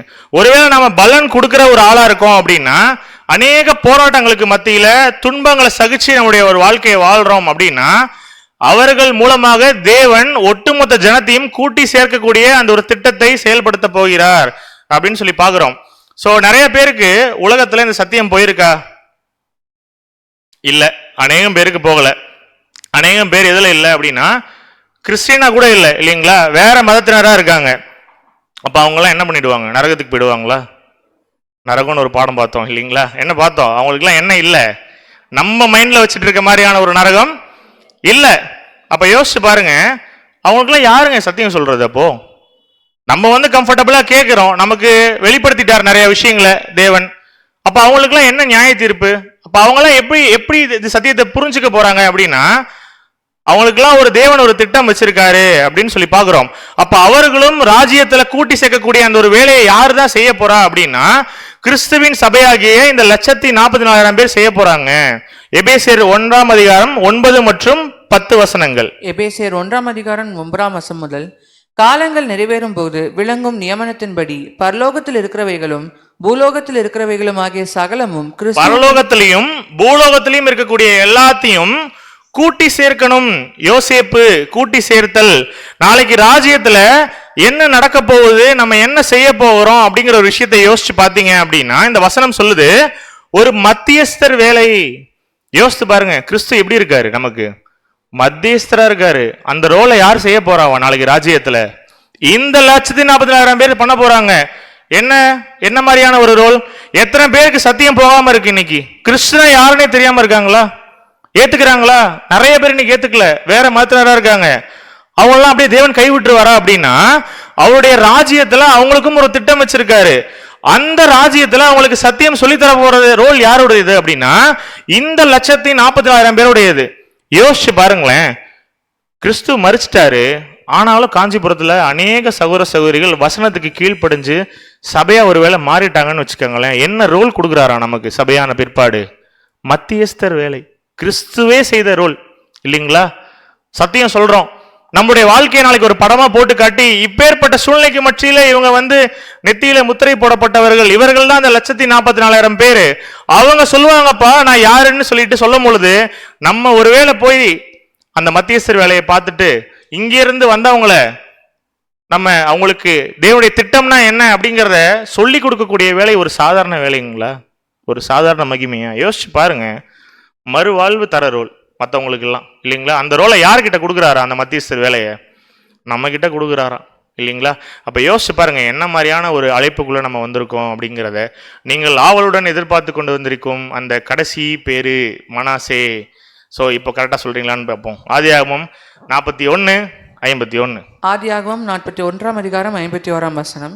யோசேப்பு, என் வருத்தம் யாவையும் என் தகப்பனுடைய குடும்பம் அனைத்தையும் நான் மறக்கும்படி தேவன் பண்ணினார் என்று சொல்லி மூத்தவனுக்கு மனாசே என்று பெயரிட்டான். அப்ப என்ன பேரு? என்ன மறத்தல்? இது வரைக்கும் பார்த்த 11 கேரக்டரையும் மறத்தலா? எப்படி எடுத்துக்கலாம்? மறத்தல்னா என்ன? ஏன் பிரதர் இந்த கேரக்டருக்கு பேரு மறத்தல்? அப்ப என்ன குணலட்சணம் நமக்குள்ள இருக்கணும் அப்படின்னா, நல்லா யோசிச்சு பாருங்க. நீங்களும் மறக்க மாட்டீங்க இந்த 12 கேரக்டரோட குணலட்சணங்களை இனிமேட்டு அப்படின்னு நான் விசுவாசிக்கிறேன். சபையா மாறணும் அப்படின்னா ஏதோ ஒரு விஷயத்தை என்ன பண்ணி ஆகணும்? மறந்தாகணும். என்னங்க மறக்கலாம்? நிறைய விஷயங்கள் இருக்கு. வேதாகமத்துல ஒரு இன்சிடென்ட் இருக்கு, ஈசாக்கின் திருமணம். ஒருவேளை சித்தமானால் ஈசாக்கின் திருமணம் அப்படிங்கிற டைட்டில்லையே ஒரு பாடம் இருக்கு. அதை டீடைல்டா உங்களுக்கு எக்ஸ்பிளைன் பண்ணி எடுக்கிறோம் நாங்க வரக்கூடிய நாட்கள்ல இந்த காஞ்சிபுரத்திலேயே. அப்போ அங்க ஈசாக்கினுடைய வெட்டிங்ல தேவன் என்ன சொல்லி பிளஸ் பண்ணுவாரு அப்படின்னா, ரிலேட்டிவ்ஸ் வந்து கேட்பாங்க. யாருக்கிட்ட அப்படின்னா ரெபேக்கால் கிட்ட கேட்பாங்க. என்ன கேட்பாங்க அப்படின்னா, நீங்க வந்து போகணும், இப்ப எலியேசரோட அவங்க கூட போயாகணும். ஏன்னா அங்க யார் வந்திருக்க மாட்டா அப்படின்னா ஈசாக்கு வந்திருக்க மாட்டாரு பொண்ணு பாக்குற இன்சிடென்ட்டுக்கு நேரடியாக. அப்போ போறியாமா அப்படின்னு நீ கேட்கும் பொழுது ரிலேட்டிவ்ஸ் என்ன சொல்லுவாங்க, நீ ஒரு 10 நாள் என்ன பண்ணு, இங்க இருந்துட்டு போறியாமா அப்படின்னு கேட்கும் பொழுது, இவங்க யாரவே பார்த்திருக்க மாட்டாங்க அந்த இன்சிடென்ட்ல அப்படின்னா, ஈசாக்க பார்த்திருக்கவே மாட்டாங்க நேரில். இந்த காலத்துல இந்த மாதிரி ஒரு திருமணம் நடக்குது, நம்ம வீட்டுல ஒரு பொண்ணு இருக்கு அப்படின்னா அப்படி போவாங்களா? சொந்த பந்தத்தை குடும்பத்தை விட்டுட்டு ஓகே உடனே நான் கிளம்புறேன், உடனே வண்டி கட்டுங்க அப்படின்னு போவாங்களா? அப்படின்னா அப்ப இங்க ரெபேக்காலை குற்றப்படுத்துறது கிடையாது. அந்த பாடத்துல ரெபேக்கால் யாரை அடையாளப்படுத்துறாங்க அப்படிங்கிற ஒரு விஷயத்தையும் பார்க்கிறோம். அப்ப என்ன பண்ணுவாங்க அப்படின்னா தன்னுடைய சொந்த ஜனத்தாரையோ ரிலேட்டிவ்ஸையோ என்ன பண்ண மாட்டாங்க அப்படின்னா ரெபேக்கால் வந்து பார்த்துட்டே நிக்க மாட்டாங்க. தேவனுடைய சித்தம் இதுதான் அவர் காட்டக்கூடிய வழிநடத்துதல் அப்படின்னு தெரிஞ்சோடனே ரெபேக்கால் உடனே என்ன பண்ணுவாங்க அப்படின்னா தன்னுடைய சொந்த ஜனத்தையும் தன்னுடைய சொந்த மண்ணையும் சொந்த குடும்பத்தையும் விட்டு என்ன பண்ணுவாங்க அப்படின்னா பிரிந்து போவாங்க அப்படின்னு சொல்லி பார்க்குறோம். அப்போ அங்க எப்படி ஈசாக்குக்கு திருமணம் நடந்தது, அங்க ரெபேக்கால் வந்தாங்களோ அதே போல கிறிஸ்துவுக்கும் திருமணம் நடக்குது. இதுல மனவாட்டி யாரு? சபை வகுப்பாரா மாறக்கூடிய நாம 1,44,000 பேர். நம்மளும் என்ன பண்ணணும் அப்படிங்கிறாரு அப்படின்னா ஒருவேளை சபையா மாறணுமா சில விஷயங்களை நீங்க மறந்துதான் ஆகணும் அப்படின்னு சொல்லி சொல்றாங்க. வாசிக்கலாம் சங்கீதம் 45:10 மற்றும் 11 வசனங்கள். சங்கீதம் 45 அதிகாரம் 10 வசனம் முதல். குமாரத்தியே கேள், நீ உன் செவியை சாய்த்து சிந்தித்துக்கொள், உன் ஜனத்தையும் உன் தகப்பன் வீட்டையும் மறந்துவிடு. அப்பொழுது ராஜா உன் அழகில் பிரியப்படுவார், அவர் உன் ஆண்டவர், ஆகையால் அவரை பணிந்து கொள். எதை மறக்கணுங்க? நல்லா யோசிச்சு பாருங்க. உன் ஜனத்தையும் உன் தகப்பன் வீட்டையும் மறந்துவிடு, அப்பொழுது ராஜா உன் அழகில் பிரியப்படுவார், அவர் உன் ஆண்டவர், ஆகையால் அவரை பணிந்து கொள். அப்போ சபையா மாறணும் அப்படின்னா எதை மறக்கணும் அப்படின்னா இங்க குமாரத்தி யாரை அடையாளப்படுத்துது அப்படின்னா நம்மளதான். நல்லா யோசிச்சு பாருங்க. நம்ம யாருடைய இனம்? நமக்கு தகப்பன் வீடு யார் அப்படின்னு சொல்லி யோசிச்சீங்கன்னா நம்முடைய ஆதி தகப்பன் யாருங்க? ஆதாம் இல்லைங்களா? ஸோ அவருடைய வீடாகிய இந்த ஒரு உலகத்துல தான் நம்ம வசிச்சு கொண்டு இருக்கோம் இல்லைங்களா? எதை மறக்கணும் அப்படின்னா உலகத்தையும் உலகத்தை சார்ந்திருக்கக்கூடிய அநேக மூட நம்பிக்கைகளையும் நாம மறக்கணும். அநேக பழக்க வழக்கங்கள் நம்ம மத்தியில் இருக்கா, சடங்கு சம்பிரதாயங்கள், பூமிக்குரிய சில எண்ணங்கள். யோசிச்சு பாருங்க. உண்மை கிறிஸ்தவனா இருக்கக்கூடிய நமக்கும் அதுக்கும் எந்த சம்பந்தமும் துளியும் இருக்கக்கூடாது அப்படின்னு சொல்லி வசனம் சொல்லுது. ஒரு சின்ன உதாரணத்துக்கு, ஒருவேளை ஒருத்தர் மரணிச்சிடுறாரு அப்படின்னா ஒரு டெட் பாடி அங்க வச்சிருப்பாங்க இல்லைங்களா, அவரை அடக்கம் பண்றதுக்கு முன்னாடி சுத்தி அந்த சாவுக்கு வந்திருக்கவங்க எல்லாரும் சுத்தி நின்று பேசிட்டு இருக்காங்கன்னு வச்சுப்போம். திடீர்னு அவர் செய்யாத விஷயத்த அந்த படுத்திருக்கக்கூடிய நபர் அவர் ஏதோ அவருடைய வாழ்க்கையில் செஞ்சிருக்கவே மாட்டாரு, ஆனா அவர் செஞ்சதா யாரோ ஒருத்தவங்க பகல் அங்க நின்று பேசிட்டு இருப்பாங்க ஒரு 2 பேர், இவர் இப்படியாமே அவர் அப்படியாமேன்னு. அந்த டெட் பாடி என்ன தெரியுமா பண்ணாது? உடனே டபார்னு எந்திரிச்சு நான் அப்படி பண்ணவே இல்லையே அப்படின்னு சொல்லுமா எங்கேயாவது அப்படின்னா எங்கேயுமே சொல்லாது இல்லைங்களா? அததான் வசனம் சொல்லுது, நீ உலகத்துக்கு எப்படி இரு அப்படின்னா மரிச்சவனா இரு அப்படின்னு சொல்லி. எல்லாரும் சுத்தி அழுதுட்டு இருப்பாங்க, ஆனா டெட் பாடி என்ன பண்ணாது? எந்திரிச்சு பேசாது. ஒரு உண்மை கிறிஸ்தவனா என்ன பண்ணணும் அப்படின்னா நம்மளும் அந்த மாதிரியான ஒரு பிஹேவியருக்குள்ள போகணும். ஏன் அப்படின்னா நான் உலகத்தானாய் அல்லாதது போல நீங்களும் யாரு இல்ல, உலகத்தார் அல்ல. ஆதாமுடைய இந்த வீடாகிய இந்த பூமியில சில சடங்குகள் சம்பிரதாயங்கள் கோட்பாடுகள் இருக்கும். இதெல்லாத்தையும் மண்டைக்குள்ள போட்டுட்டு சுமந்துட்டு நான் இப்படி இருந்தேன், என் ஃபேமிலி இப்படிப்பட்டது, என் பேக்ரவுண்ட் இந்த மாதிரி, நான் எப்பேற்பட்ட ஆள் தெரியுமா, இந்த மாதிரியான ஒரு பெருமையெல்லாம் பேசிட்டு நம்ம இருந்தோம்னா நம்மளால என்ன ஆக முடியாது அப்படின்னு சொல்லி பார்த்தீங்கன்னா என்னைக்குமே சபையாக முடியாது. யோசிச்சு பாருங்க. அது மாதிரி தான் நம்மளும் உலகத்துக்கும் வித்தியாசம் இருக்கணும். நம்முடைய வாழ்க்கை முறைக்கும் நம்முடைய லைஃப் ஸ்டைல் இருக்கு இல்லைங்களா, நம்முடைய வாழ்க்கை முறை, அதை பார்க்கும் பொழுதே மற்றவங்க பிலீவ் பண்ணணும் ஏதோ அவங்க வித்தியாசமா இருக்காங்க, ஆனா தே ஆர் குட் அப்படிங்கிற ஒரு நர்சாட்சி என்ன பண்ணணும் நம்ம வேணும். அதனால பிரதர் எல்லாரும் என்ன பார்க்குறவங்க எல்லாம் என்ன நல்லவன் சொல்ற மாதிரி வாழணுமா அப்படின்னா அவங்க சொல்றாங்களோ இல்லையோ தேவனுடைய பார்வைக்கு என்ன பண்ணணும் அப்படின்னா வசனத்துக்கு கீழ்ப்படிந்து ஒரு உண்மையான ஒரு வாழ்க்கையை நம்ம வாழணும். அதான் வசனம் சொல்லிட்டாரு, நான் உலகத்தான் அல்லாதது போல உலகத்திலே இருந்தாலும் நீங்களும் யாரும் இல்லை, உலகத்தார் அல்ல, நாம கிறிஸ்துவை சார்ந்தவர்கள் அப்படின்னு சொல்லி பார்க்கிறோம். இந்த 12 குணலட்சணம் நம்ம கிட்ட இருக்கா அன்புக்குரிய சகோதர சகோதரிகளே? அதுதான் அன்னைக்கு நம்ம பாடத்துல பார்த்திருக்கோம். இந்த 12 குணலட்சணங்கள் நம்ம மத்தியில இருக்கு அப்படின்னா நம்ம யாரா போயிடலாமா? 1,44,000 பேரா போயிடலாம் இல்லைங்களா? பார்த்தல், வேதத்தை பார்க்கணும், கேட்டல், சத்தியத்தை கேட்கணும், அந்த ஆர்வம் இருக்கணும், சேருதல், வசனத்தை ஆராய்ச்சி பண்ணி யாரெல்லாம் தியானிக்கிறாங்களோ அவர்களோட சேரணும், லேவியர்கள் போல துதித்தல், செயல்பாடுகள்ல தேவனை துதிக்கணும், வெறும் வாய் வார்த்தையில துதிக்க கூடாது. அன்புக்குரிய சகோதர சகோதரிகளே, அவர்கள் மத்தியில தேவன் என்ன பண்ணுவார்? வாசம் பண்ணுவார். வாசம் பண்ணி நான் தேவனுக்காக நம்ம என்ன கொடுக்கக்கூடிய ஒரு சூழ்நிலையில இருப்போம் அப்படின்னா பலன்களை கொடுக்கக்கூடிய ஒரு சூழ்நிலையில இருப்போம். அப்படி ஒருவேளை பலன்களை நாம ஏராளமாய் கொடுக்கும் பொழுது தேவன் நமக்கு அநேக பரலோக ஆசீர்வாதங்களை தந்தருளுவார். அப்படி அந்த ஆசீர்வாதம் தரும் பொழுது நமக்கு சில நேரங்கள் என்ன கிடைக்கும்? சில போராட்டங்களும் சில துன்பங்களும் வரும். ஆனா இதெல்லாம் வாங்கிட்டோம் அப்படின்னா பூலோகத்தையும் பரலோகத்தையும் கூட்டி சேர்க்கக்கூடிய அந்த ஒரு ஸ்லாக்கியத்தை நமக்கு தேவன் தருவார். இந்த ஒட்டுமொத்த இந்த உலகத்தையும் மறக்கிறோம் அப்படின்னா இந்த கேரக்டர்லாம் காட்டி நாமும் சபை வகுப்பார்ல ஒருத்தரா போகலாம். வசனம் ரொம்ப கிளியரா சொல்லிருச்சு. கிறிஸ்துவின் சபை என்ன இல்லை அப்படின்னா அநேகம் பேர் இல்லை, 1,44,000 பேர் மட்டுமே. வசனம் இஸ் வெரி கிளியர். அப்போ இஸ்ரேலுடைய 12 கோத்திரங்கள் தான் போக முடியுமா அப்படின்னா அப்படி இல்லை. இங்க 12 கோத்திரங்களை பத்தி பேசல, 12 பேர்கள். அந்த 12 பேர்களுடைய குணலட்சணங்களை குறித்து வசனம் சொல்லியிருக்கு. நம்ம யூதன் என்றும் இல்லை, கிரேக்கன் என்றும் இல்லை, ஆண் என்றும் இல்லை, பெண் என்றும் இல்லை, சென்னை என்றும் இல்லை, காஞ்சி என்றும் இல்லை. இல்லையா? யாரு நம்மெல்லாம் கிறிஸ்துக்குள்ள ஒன்னா இருக்கும். எதன் அடிப்படையில அப்படின்னா கையில வச்சிருக்கக்கூடிய இந்த பரிசுத்த வேதாகமத்தில் இருக்கக்கூடிய வசனத்தின் அடிப்படையில். அன்புக்குரிய சகோதரர்களே, இதுல இருக்கக்கூடிய ஒவ்வொரு கேரக்டரையும் நம்முடைய கேரக்டரா மாத்திக்கிட்டு ஒருவேளை உலகத்தை மறக்கிறோம் அப்படின்னா நாமளும் கிறிஸ்துவின் சபையில ஒரு அங்கமாக போய் சேருவோம். நாமளும் கிறிஸ்துவின் சபையாய் மாறி தேவனிடம் சென்று சேர தேவன் தாமே நமக்கு கிருபை தந்து வழிநடத்துவாராக. பொறுமையோடு கேட்ட நம் அனைவருக்கும் தேவன் தாமே ஆசீர்வாதங்களையும் சமாதானத்தையும் தந்தருளுவாராக. ஒரு தாழ்மையான மன்னிப்பு உங்கள் மத்தியில் கேட்டுக்கிறேன். ஏன்னா 3:15 ஆரம்பிக்கிறோம் அப்படின்னு சொன்னோம். ஆனால் அநேகம் பேர் வராததுனால அங்கேயே ஒரு லேக் ஆகிடுச்சு. ஸ்டார்ட் பண்ணதே லேட்டு, 3:50 தான் ஸ்டார்ட் பண்ணோம்.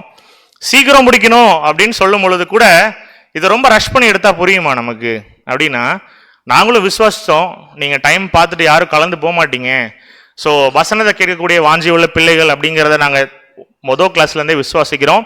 நீங்களும் அதற்கு பாத்திரவான்களாக எந்த சூழ்நிலை வந்தாலும் எங்களுக்கு ஒத்துழைப்பு கொடுத்து, இது மழை சீசன் தான், இனிமேல் இந்த ஒரு வாரத்தோட மழை நிற்க போகுதா அப்படின்னா இனி நிறைய சீசன்ஸ் அந்த மாதிரி இருக்கும். ஆனால் என்ன சூழ்நிலைகள் வந்தாலும் நீங்கள் இங்கே வந்து உட்காக்கக்கூடிய அந்த ஒரு உற்சாகத்தை பார்க்கும் பொழுது நாங்களும் எங்களுக்கு எத்தனை தடைகள் வந்தாலும் என்ன பண்ணுறோம், ப்ரேயரில் ஹம்பிளாக வச்சுட்டு உங்கள் மத்தியில் இந்த சத்தியத்தை பகிர்ந்து கொள்வதற்கு முயற்சி பண்ணுறோம். ஸோ எங்களுக்காகவும் நீங்கள் ஜெபித்துக் கொள்ளுங்க, உங்களுக்காகவும் நாங்களுடைய அனுதின ஜெபங்களில் ஏறெடுக்கிறோம். அடுத்த வாரம் 3:15 கிடையாது. ஸோ ரொம்ப ஒகேஷ்னலாக தான் என்ன பண்ணுவோம் அப்படின்னா ஒரு பெரிய பாடங்கள் வரும்பொழுது டைம் மாற்றுவோம். உங்கள் முன்னாடி வைக்கக்கூடிய தாழ்மையான வேண்டுகோள், அதை நீங்கள் ஆல்ரெடி ஃபாலோ பண்ணுறீங்க, இருந்தாலும் ஒரு ரெக்வஸ்ட்டாக வைக்கிறேன். ரொம்ப ரேராக அந்த மாதிரி ஒரு சில டேட்ஸ் கொடுப்போம், நீங்கள் கொஞ்சம் சீக்கிரம் வரணும் அப்படின்னு. என்ன சூழ்நிலை இருந்தாலும் நீங்கள் தேவனுக்காக அதை சாக்ரிஃபைஸ் பண்ணிட்டு இன்னைக்கு வந்து இங்கே உட்கார்ந்த மாதிரி உட்காருங்க. அடிக்கடி இருக்காது, ரொம்ப ரேராக இருக்கும். எதனால் அப்படின்னா பிரித்து எடுத்தால் அதனுடைய பொருள் வந்து உங்களுக்கு கிளியராக ரீச் ஆகாது அப்படிங்கிறதுனால. ஸோ அந்த டைமில் நீங்கள் வாங்க. இன்றைக்கும் நம்ம கேட்ட பாடத்துக்கு நோட்ஸ் இருக்குது. ஒயிட் ஷர்ட் தான் போட்டிருக்கேன், அப்படியே விசுவாசிக்க வேண்டாம். வீட்டுக்கு போயிட்டு என்ன பண்ணலாம் அப்படின்னா ஒயிட் ஷர்ட் போட்டவங்களை காயப்படுத்தணுன்றக்காக சொல்லலை. நான் பேசினாலும் யார் பேசினாலும் வசனம் மேட்ச் ஆகுதா அப்படிங்கிற ஒரு விஷயத்தோட ஒப்பிட்டு பாருங்கன்றதுனால உங்கள் மத்தியில் ஒரு தாழ்மையான கருத்தை வைக்கிறேன். ஸோ அடுத்த வாரம் 6:30 மணிக்கு சண்டே இதே இடத்துல கூடலாம். 6:30 வந்தால் சீக்கிரம் மழை பிடிக்கிறதுக்கு முன்னாடியே வீட்டுக்கு அனுப்பிச்சிடுறோம். கொஞ்சம் லேட்டாக வரீங்கன்னா நாங்கள் முடிக்கிறதும் ஆப்வியஸ்லி கொஞ்சம் லேட்டாகிடுது. ஸோ அதனால் உங்களுக்காக சத்தியத்தை பகிர்ந்தளிக்க அநேக சகோதரிகள் வந்து பிரயாசப்படுறாங்க பிஹைண்ட் த ஸ்க்ரீனில். ஸோ நீங்கள் கொஞ்சம் சீக்கிரம் வரும்படியாகவும் தாழ்மையுடன் கேட்டுக்கொள்கிறோம். அடுத்த வாரம் நான் பார்க்கக்கூடிய பாடத்தினுடைய தலைப்பு என்ன அப்படின்னா கிரேட் கம்பெனி, தமிழில் திரள் கூட்டம் அப்படின்னு சொல்லி பார்க்குறோம். வேதாகமத்தில் இந்த வசனத்தை எங்கேயாவது இந்த வார்த்தையை படிக்கிறீங்க அப்படின்னா தேடி கண்கார்டன்ஸ் எடுத்து படித்து பார்த்துட்டு வாங்க. வசனத்தில் திரள் கூட்டத்தை பற்றி என்ன சொல்லியிருக்கு, தேவன் நமக்கு என்ன வசனத்தில் சொல்லியிருக்கார், திரள் கூட்டம்னா யார் அவங்க அப்படிங்கிறத வசனத்தின் அடிப்படையில் அடுத்த வாரம் பார்க்கலாம். இந்த வாரத்துடைய பாடத்துக்கு நோட்ஸ் இருக்குது. அதே நேரத்தில் பிரதர்ஸ் அண்ட் சிஸ்டர்ஸ் உங்களுக்கு டீ வந்து அரேஞ்ச் பண்ணியிருக்காங்க, தவறாமல் எடுத்துக்கொள்ளுங்க. உங்களுடைய நேரம், உங்களுடைய டைம், ப்ரிஷியஸ் டைமை கொடுத்ததுக்காக மீண்டும் ஒரு முறை நன்றியை தெரிவித்துக் கொண்டு உங்கள் மத்தியிலிருந்து விடைபெறுகிறோம். ஸோ இந்த ஒரு கூட்டத்திற்கு முடிவாக நம்மத்திலே நம்முடைய அன்பு சகோதரர் ஹரிஹரன் அவர்களை ஜெபிக்கும்படியாக அன்புடன் அழைக்கிறோம். நாம் அனைவரும் எழுந்திருந்து கண்களை மூடி ஜெபத்தில் ஏறெடுப்போம்.